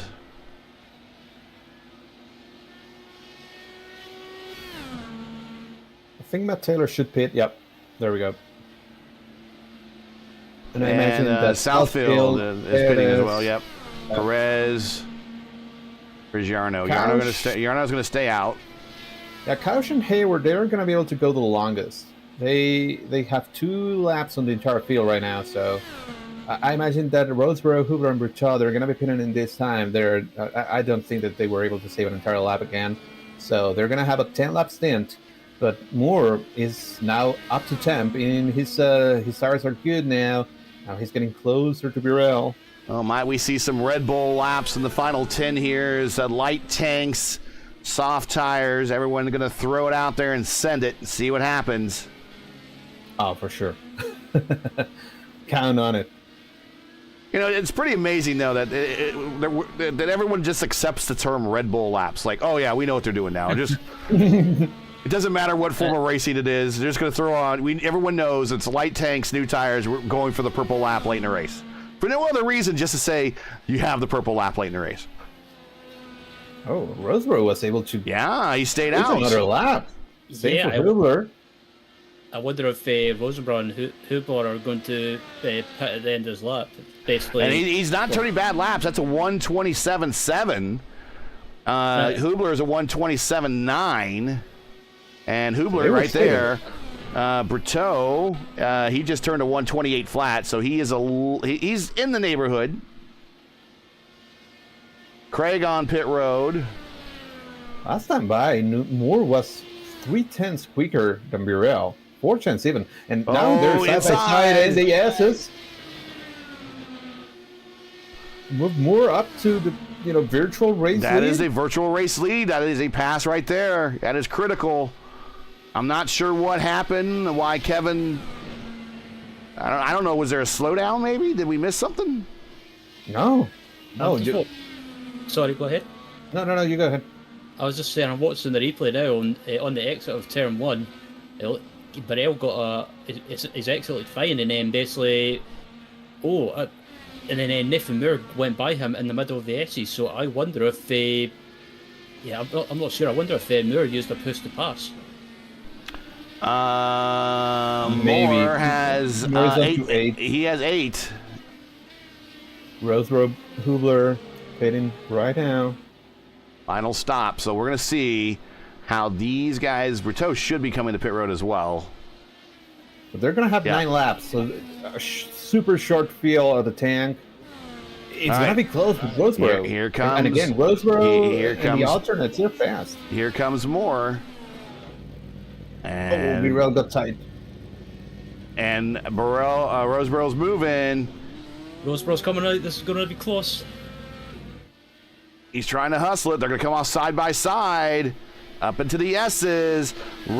Cold red tires versus hot prime tires. And he gets the pass for now. But does he set him up? On the bottom. Roseboro on the bottom. And again, that was a fantastic stop by Roseboro.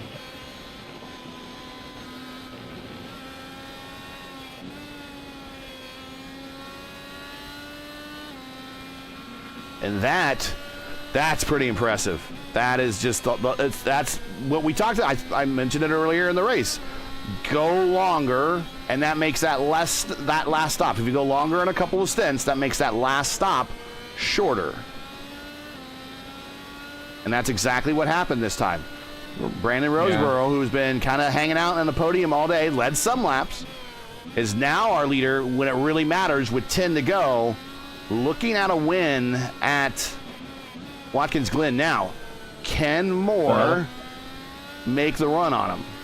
Moore in the number 1, so he has the highest I rating here in the group. 8K, 8.6K for this guy. And that's what we were mentioning, right? Like, we knew that Roseboro had to go to the alternates for his final stint. He's going to have a very short one on these alternate tires. And we know that they're super fast for like 2, 3, Roseboro on the button again. 4 laps. More on the button. Yeah, they're going to be spamming But that was a reaction. Lap. I think that was Burrell on the button. Rashad Craig on the button. But this is Zachary Hubler. Should be Craig not on the button. He was just going through a corner. Craig Hubler on the button.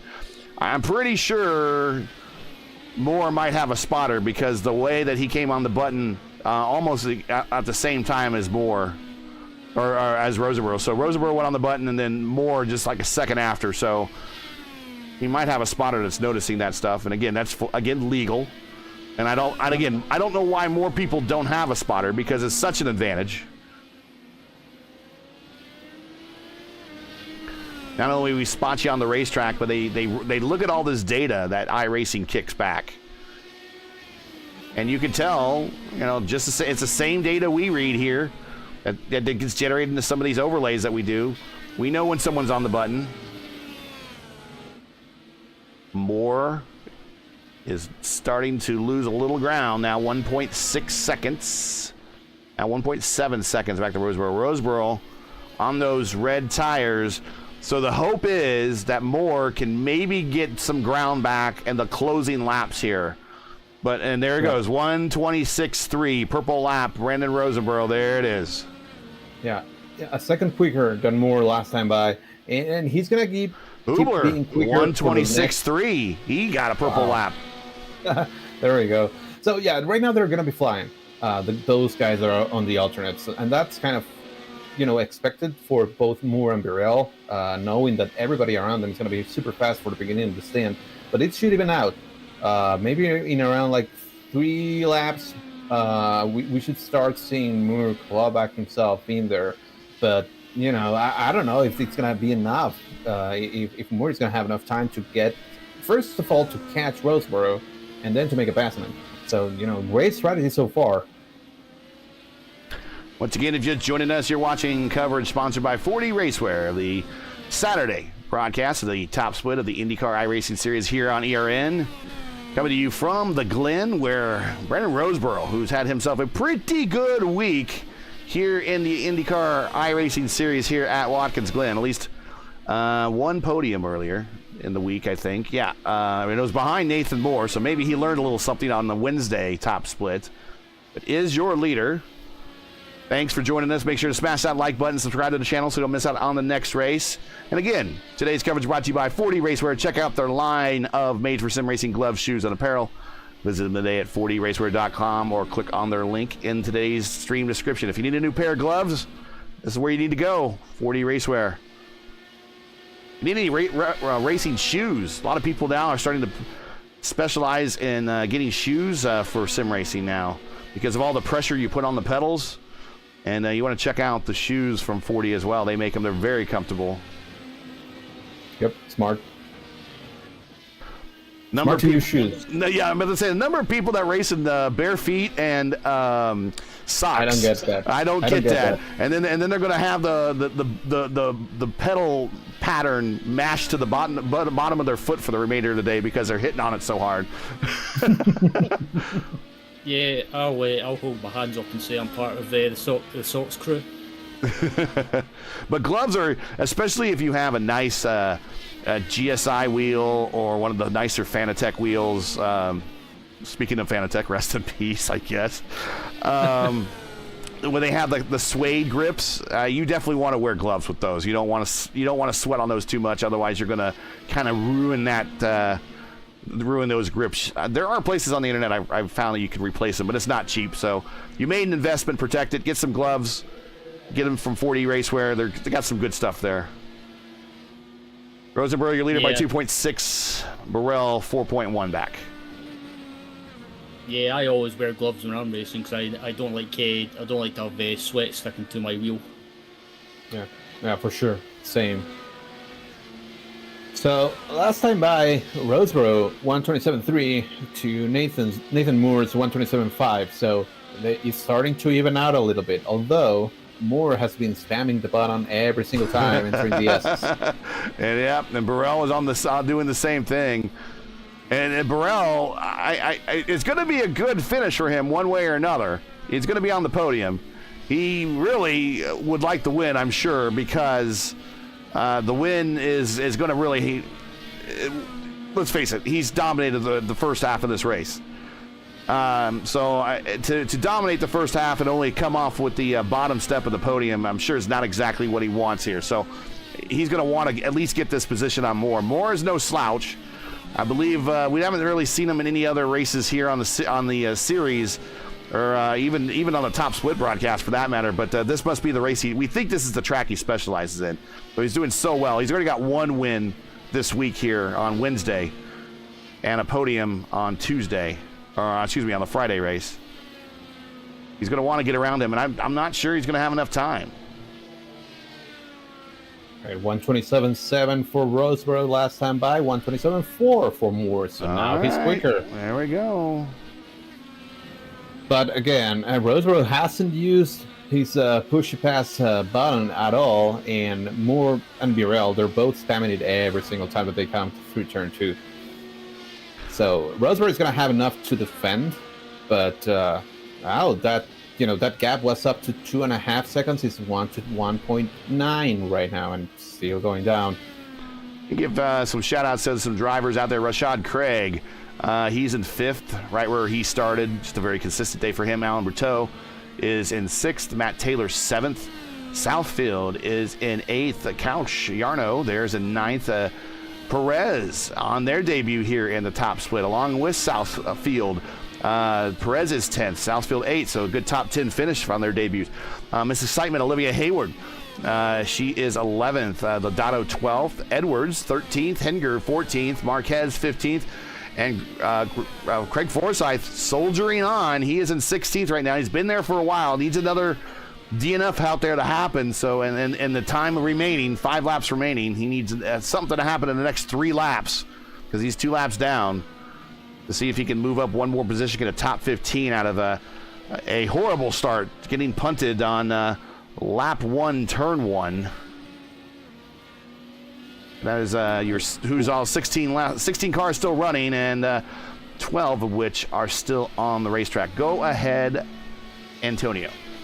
Yeah, now last time by, Roseboro 128.1, Moore 127.4. So around 0.6 of a second quicker. Now both of them are in the bottom, both Roseboro and Moore. So It's gonna get down to the wire. I don't know if he's gonna be able to pass him though, but at least he's gonna get there. And the push-pass situation, Roseboro with 6, Moore with 3, and Kevin Burrell with 4. Oh, and a little bit of traffic in front of Roseboro. But that's Craig. Craig will get out of the Yeah. way. If he can find a spot, he'll get out of the way. He's got enough of a lead that he'll be able to get through the heel and maybe even to the top of the hill back onto the NASCAR course, and he should duck out of the way. We'll see. Is he gonna stay to the inside? Nope, not close enough yet. He's probably got him on a watching him on the relative as well, but I don't think Craig will be a problem.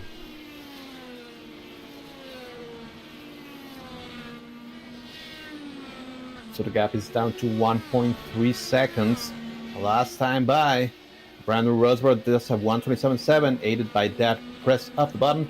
And Moore lead at 127.3, so still 4 tenths quicker. Again, both of them on the push to pass button. They are going to get close to Craig Forsythe, who's probably going to get out of the way.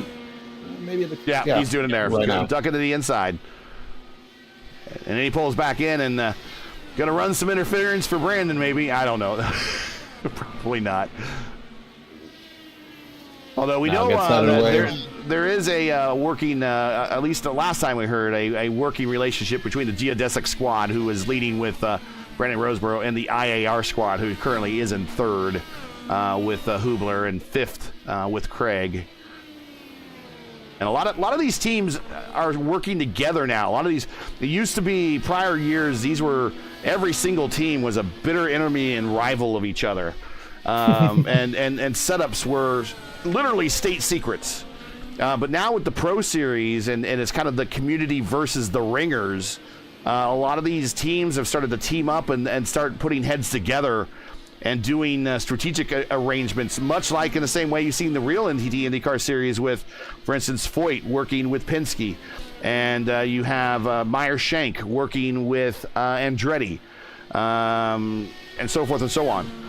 We have those alliances paying off here. Now, it's not so much, those are a lot of technical alliances where you see parts being shared, but certainly feedback and some of those maybe less top secret setups are being shared. Yeah, for sure. 2 to go, and now Moore is there. Yeah, the gap is half a second. Last time by, 127.8 for Roseboro, 127.2 for Moore. So that's 6 tenths per second difference. Then defending down the backstretch. Yeah, Roseboro has 3 presses. Moore only has the 1 that he's probably going to use exiting turn 1, going all the way to the S's. That's the best place that you can use it. But now the difference is down to 3 tenths of a second. I'm not sure if Roseboro is going to be able to hold on. Those alternate, man, they degrade very quickly. Yeah, I just saw it. Well, he's doing now that he's doing the snake, and that's not a block. He's not reacting to the car behind him. He's going down 1 and up 1. So that's nothing wrong there. And this battle, as this develops, is going to allow Burrell into the battle as well. Will he run out of time? See, there's 1 move, 2 moves, not reacting to the move behind, so it's not a block. Coming to white flag in the air. 1 lap to go, going to the inside to defend. The question is if Moore gets a run on the Roseboro heading through the S's, on the exit of the S's, if you're Roseboro, what do you do? Do you go straight to the inside for the on the button? See right there, the green dash. Going to go to the outside. He has to go the long way around. Oh, he's going to back out first. I don't think any of them are. No. Oh. And he had to lift a little there. He did not have a good entry in, and that allowed now in just the inner loop for Moore to extend his lead out to about 4 tenths now. And here comes Burrell.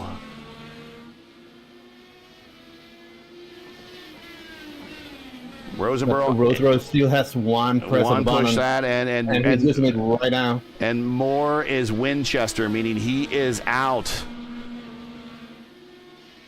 I think he's got it. Roseboro is. Still have to get up the hill. Get around one more. It's looking good.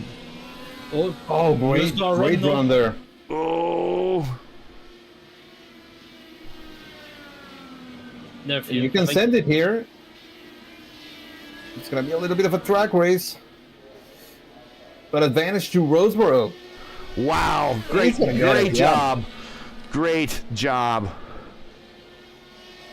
And here comes Hubler finishing 4th. Wow, great job. I'm kind of holding my breath on the finish there. I was like, what's going to happen? And he just couldn't get the run. Craig comes in 5th. We're going to see Alan Bruteau here make the turn here on the final set of corners and get here 6th. Caution, Southfield are still going at it. Yeah, we'll get on camera on them there. Last opportunity for Southfield, and I don't think he has it right now. And this is going to be, I think Southfield might be happy just with where he finished. And Kausch, Yarno getting the position in the top 10. Perez finishing. Hayward, Miss Excitement, finishes at 11th. Lodato coming home. He is going to be the last car on the lead lap. And let's get into today's final stats.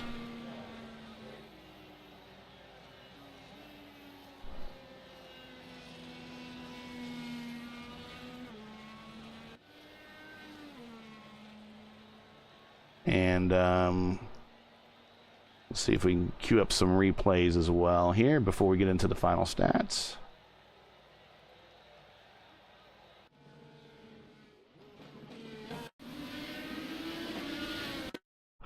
All right, and then we'll get on into this thing.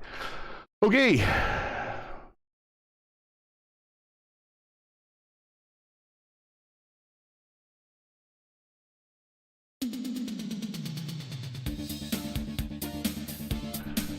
Roseboro with the everybody looking like they did the 3-stopper, so no one did anything fancy out there, I don't think. And I think really the conditions and the speeds really just made it impossible to do anything different than a 3-stopper.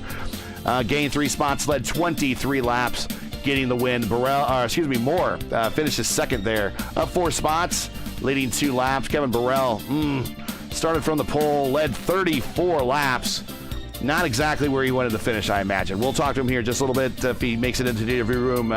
Zachary Hubler 4th, Rashad Craig 5th, Alan Bruteau 6th, Matt Taylor 7th, Yarno in 8th, Jack Southfield, welcome to the top split in 9th, Dana Perez, welcome to the top split in a P10 there, up 7 spots. Not bad at all.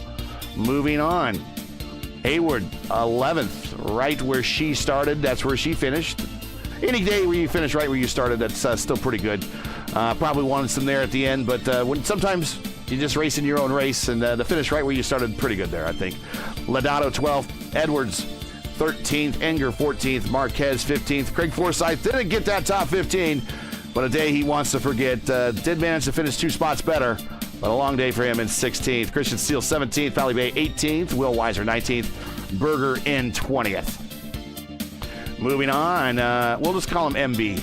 And MB, if let me know in a DM over on the IndyCar Discord the proper way to say your name, and I apologize in advance.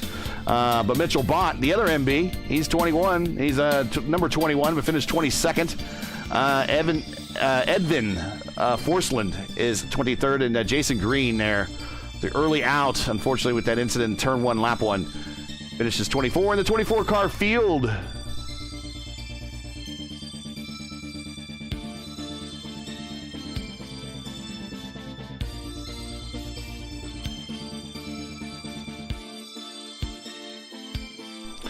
Purple lap, Zach Hubler finished with that. Congrats to him.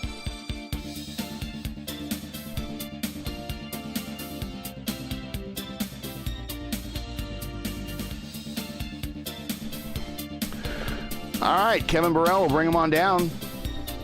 He's in the waiting room. Hey, Kevin, how's it going? Heyo. Oh man, that was a crazy race. I mean, less than a second after 60 laps. after 60 laps. But let's just go get to it. I mean, this race really was yours. You dominated, and then through the pit stop cycles, you just didn't come out up front. I'm guessing you'll take the third. That's going to help you in the championship, but certainly in a high strength of field race. But you really wanted better than third place, didn't you? Yeah. I mean, I think if anything, it's actually what ended up happening was just, I went to the alt second, and I could have run 10 laps on the alts and then gone back to primes, probably, twice to save, because it's 12 laps if you are not saving on the primes, and then 9 if you save on all 3 stints. I probably could have made it, so I only had to run 10 on the alts, or even 9. But in the end, I looked and I was like, I'm not losing enough pace for that to be worth it. So I'm gonna just, try and keep track position, and that just proved to be a big mistake. And I mean, in a way, it's frustrating. But on the other hand, to end up running that much more on the alts and finish less than a second behind those guys, I feel pretty good about that. So. Well, I think right now we're with the IAS, even though with the Pro Series starting up, we're probably looking at the second now most prestigious championship of the IndyCar leagues that are out there on iRacing. The IAS for the longest time was the most prestigious because that's kind of all we had. So I know you're running very well in the Pro Series, and my next question is about the Pro Series. I would imagine you want to get your mistakes out of the way in this one and be sharp for the Pro Series on Thursday, because you, sir, are in a position to get that pro license and to qualify for the big show later this year when that Pro Series switches from the qualifiers to where the money and points are really being paid. Let's talk about your chances here. You are currently, right now as I look at the standings, 23rd. And going to Mid-Ohio, I know you do good at Mid-Ohio. What are your thoughts going into the final qualifier? Pretty solidly in the field, at least right now. I wouldn't say you're on the bubble, but I know you don't want to give up anything on the racetrack. That's for sure. It's tough because I mean we've been talking about it in the new Pro Alliance that we're working on. I'm sure you saw Brandon and I and some others have been working together with the IAR guys. And that we're now looking at the standings and we're all kind of trying to think, do we just at this point I have a 123 drop week, I think. So with 123 points, if I'm in top split at 8K SOF, it's almost at the point where it's do I even want to do anything other than a pit start and just collect positions from 33 cars in Mid-Ohio? You just know that there's 10 people dying, and they're not doing the IndyCar style start there. They're doing the old IndyCar style start where you start on the front stretch. So and that gets dangerous. The thing. I mean, it's not even a normal open split with 26. If we're gonna have 33, you cannot tell me, especially with the final race of the season, everything on the line. I'm just predicting it's gonna be chaos. So we've all been debating and I doubt I'll qualify high up enough to be in front of something happening there. I mean, that's basically what happened to me at Road America. I got tapped lap 1.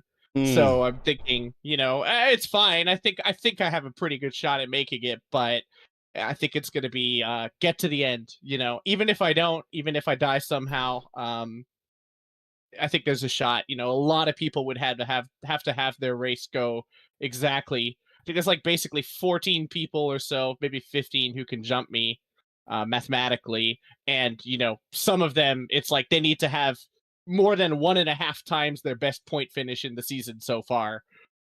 So I think there's a good shot, but obviously anything at all that I can take home in the final race is going to be big. So looking forward to it, and we'll see how it goes. We're rooting for you, but the business on hand today is at least a third place at Watkins Glen. Shout outs, friends, family, sponsors, and you want to say hi to? Yeah, of course. IAR, the Pro Alliance as well. My parents, who just actually they didn't even watch this race today because they are here in Japan. They just arrived today, nice. So, very nice. They're having a good time, and massive jet lag, I'm sure. Yeah, of course. Yeah, I mean, I always take Crane, but as I'm sure we parted ways team wise about however many months ago now, and we're back working together for the Pro Series. So good. it's good in some ways. It's really good. Good. Well, I don't. I'm looking. Yeah, there Crane's in the battle. So yeah, he's at 11. Yeah. So send our best wishes to him as well. We're rooting for all the community guys against the hired guns. But congratulations on the P3 today. That's going to certainly help you in this championship. 2 more races to go. Milwaukee. Or we're going to finish up on the oval. So Milwaukee and a very very difficult Nashville Super Speedway. So just hang on. All those guys have been working hard. They've been working really hard on Milwaukee. So I'm looking forward to that. Good. Well, we expect to see you do well. Well, best of luck on Thursday. Congratulations for today, and I will catch up with you later, sir. Thanks, T. All right, and bring down Justin Petshower real quick. Hey, Justin, well, we haven't interviewed the winner yet. Brandon is the winner, but we saw you. How was your race, sir? This is Justin Petshower, one of our commentators for our Tuesday night top split of the IndyCar Oval Series. How'd it go for you? Before I get into how the race went, he has to preface it. When we started rolling to begin the parade lap or pace lap, the row closest to the pit wall that I was in, we started rolling and then we stopped. Oh no. And then the car ahead of me bunny hopped. Oh no. Yeah, and it's like, what in the hell just happened here? Oh no. So contact on the pace lap then, huh? Literally right when we started to roll. Oh jeez. Getting into the race, I basically stuck. I've been there, done that before. Even in the NIS back in the day, I've seen stupidity like that happen. I stuck to the pit strategy that I had thought out. Basically, just run it till it was dry. And we started 11th in car 11, and we finished 10th. All right, one spot. Nice, top 10. Second car, the second car that was 1 lap down. Okay. So we had 8 finish on the lead lap. Ty Quilla was at my split, and he finished second. Oh, okay. Podium for the road racing guys. Nice. All right. Well, let's bring down Brandon Rosenborough. Brandon, we just had to check in with our with Justin here. He's our kind of our in-car reporter for these races. But you, sir, man, just nailed it on the pit strategy and got the win. Congratulations. And this is a good momentum win for you. Not only is it going to help you out in the points championship for the IAS, but I know you're in a critical spot in the Pro Series, and any type of momentum heading into a big final qualifier like the Pro Series when you're on the bubble or near the bubble, you want all the positive good vibes on your side going into that race. So congratulations. Let's talk about your race first, and then we'll talk about the Pro Series next. So talk about your pit strategy. It paid off. You got to jump over the leaders, and that's really what paid off and got you the win today. Yeah, definitely. Thank you, first of all.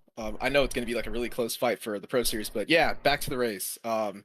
First stint, I was really shooting to make 17 laps, so I got by, who was that? Alan, and then just did a lot of fuel saving behind Zach. So that's what really helped me out there. So that set me up for my next stint. So I got to push hard. I saw Kevin was on reds, but couldn't quite keep up with him, but started to close the gap once his tires fell off. And then that third stint, another like really hard push, and that's what really set me up to get on my red stint and then try and just hold off Nathan at the end there. But and Brandon, we also saw that at one point you actually came in front of Kevin Burrell on the pit stop. I think it was the second pit stop, and you actually let him by, and we were like, huh, that's interesting. Like, yeah, sure, you were on cold tires, but you could have fought for it. But I imagine that you were saving fuel at that point. So it was a mix of both. It was a bit of saving fuel and also not wanting to fight Kevin too hard, because I knew that if we fought too much, Nathan would eventually catch us even sooner. So that was the main reason. And they're kind of de facto teammates to a lesser extent. To a point. To a point, yeah. Well, you know, rule 1 with racing your teammates or de facto teammates is don't wreck your de facto teammate, and then rule 2 is see rule 1. So I imagine you don't, as you're working together, you don't want to wreck each other. So there's some of that involved. But you let them on by, but then you just you collected yourself and just took it back a couple laps later. That's true, yeah. So once I saw that Kevin was going to have to pit early and go pretty long on his last stint to the end, that was my cue to stick with them as long as I could, save a little bit of fuel, and that actually really helped me out because I was very marginal on that extra lap that I did for my last stop. So yeah, that really ended up saving me because I had to do like a tiny bit of fuel saving on my end lap, but that made the difference between. So how much was left on that final stop? How much was left on that final? Let's say that I was sputtering at. Oh. Well, luck was with you today. Let me get into the second question here. I was talking about the Pro Series. Man, you're on the bubble. You're right there. There's 33, top 33 make the Pro Series. You're 36. Drop week hasn't been added yet. You're right there in some with some sluggers. One of the guys you beat today, Moore, is right above you in 35th. Brandon Lichtenberg, he's another big driver in the community. He's in 34th. Brandon Carey, he's in 32nd. We know that he has a lot of pace. You're right there in the middle of some really good drivers, and you got one more round to go. And just like I said before, it must feel nice now going into that qualifier on another road course with some positive vibes coming behind you with this win here at Watkins Glen. Absolutely, yeah. This win is probably going to be the extra motivation that I'm going to need to really buckle down this next weekend, get everything dialed in for Mid-Ohio. But as an aside, we've actually done the math a little bit, and I'm actually 34th with the drop week included, so I'm even closer. So it's really tight now.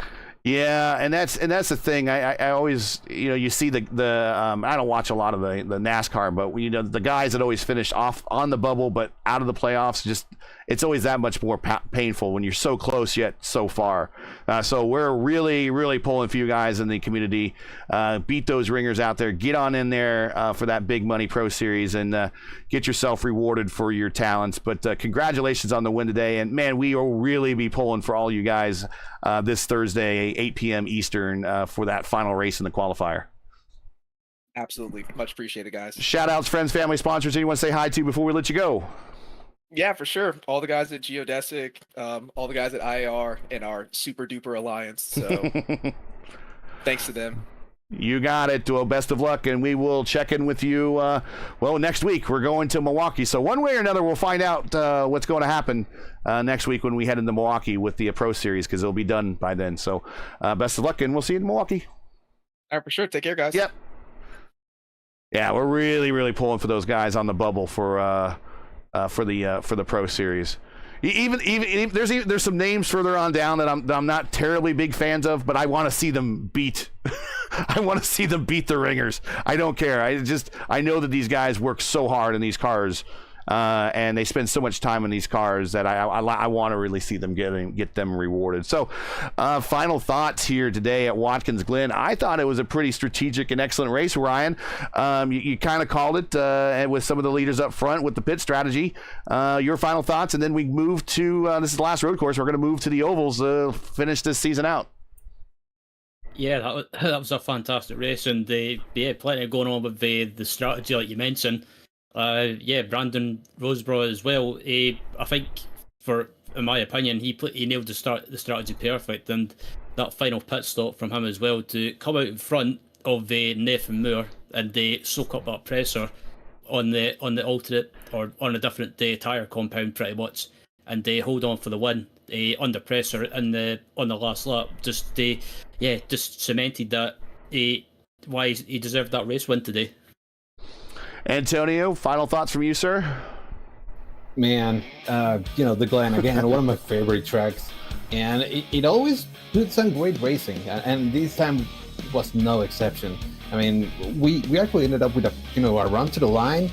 Mm-hmm. The top three cars under a second between each other. That's crazy. After a 60-lap race, a little bit on the longer end. And like we mentioned at the beginning, we saw a lot of different strategies developing early. And, both, or actually the top three, they were all in a little bit different strategies, each one of them. So we were like, we don't know who's going to win. And we didn't until the very last lap. So, great racing throughout, and it's great to see these guys putting up a clinic and showing how good this car is. But again, in my opinion, and I am super biased, but the best car in the service. Oh, so yeah. It's great to see the racing that it can get us. And yeah, looking forward to next week, going back to the ovals, going back to Milwaukee, an oval that I really like. A lot of people don't, but I think it's very unique in the way that it drives, so looking forward to that as well. All right. Yeah, today Watkins Glen was a stand-in for Portland. We haven't got Portland scanned yet, although roving reporter Justin Petschauer says it might have been scanned when NASCAR visited there a couple weeks ago. And of course, NASCAR visits there, it gets scanned. The IndyCar visits there, it doesn't get scanned. Am I bitter? Yes, absolutely, 100% I am bitter. But hopefully we get Portland here on the service soon enough, and that would be a good addition to the iRacing service. That's been a long time IndyCar track, and love to see it here. I remember back in the days, it was called the G.I. Joe's 200, and back in the 80s, I was a big fan of, I'm still a big fan of G.I. Joe as a kid and as an adult. Real American Hero, all that stuff. I always thought that was so cool that somehow we managed to get a race, G.I. Joe got a race named. Little did I know, it was the name of a sporting goods store in Portland. So that's that. But that's where the IndyCar series is this week, in case you're just wondering, hey, they're at Portland. How come we're not at Portland? It's not on the service, and Watkins Glen is standing in for Portland today. So that's it today. Once again, your podium for the Glen that is acting as a substitute for Portland is Brandon Roseborough with a great win leading into his, a good, I would say positive momentum and good vibes to get into that final qualifying. He's right there on the qualifying race there at Mid-Ohio. He's right there on the bubble. Gets the win today. Nathan Moore, same thing, getting a good podium here at a racetrack. I'm sure he preferred the win, but he also needs that momentum to possibly to vault himself into the Pro Series championship.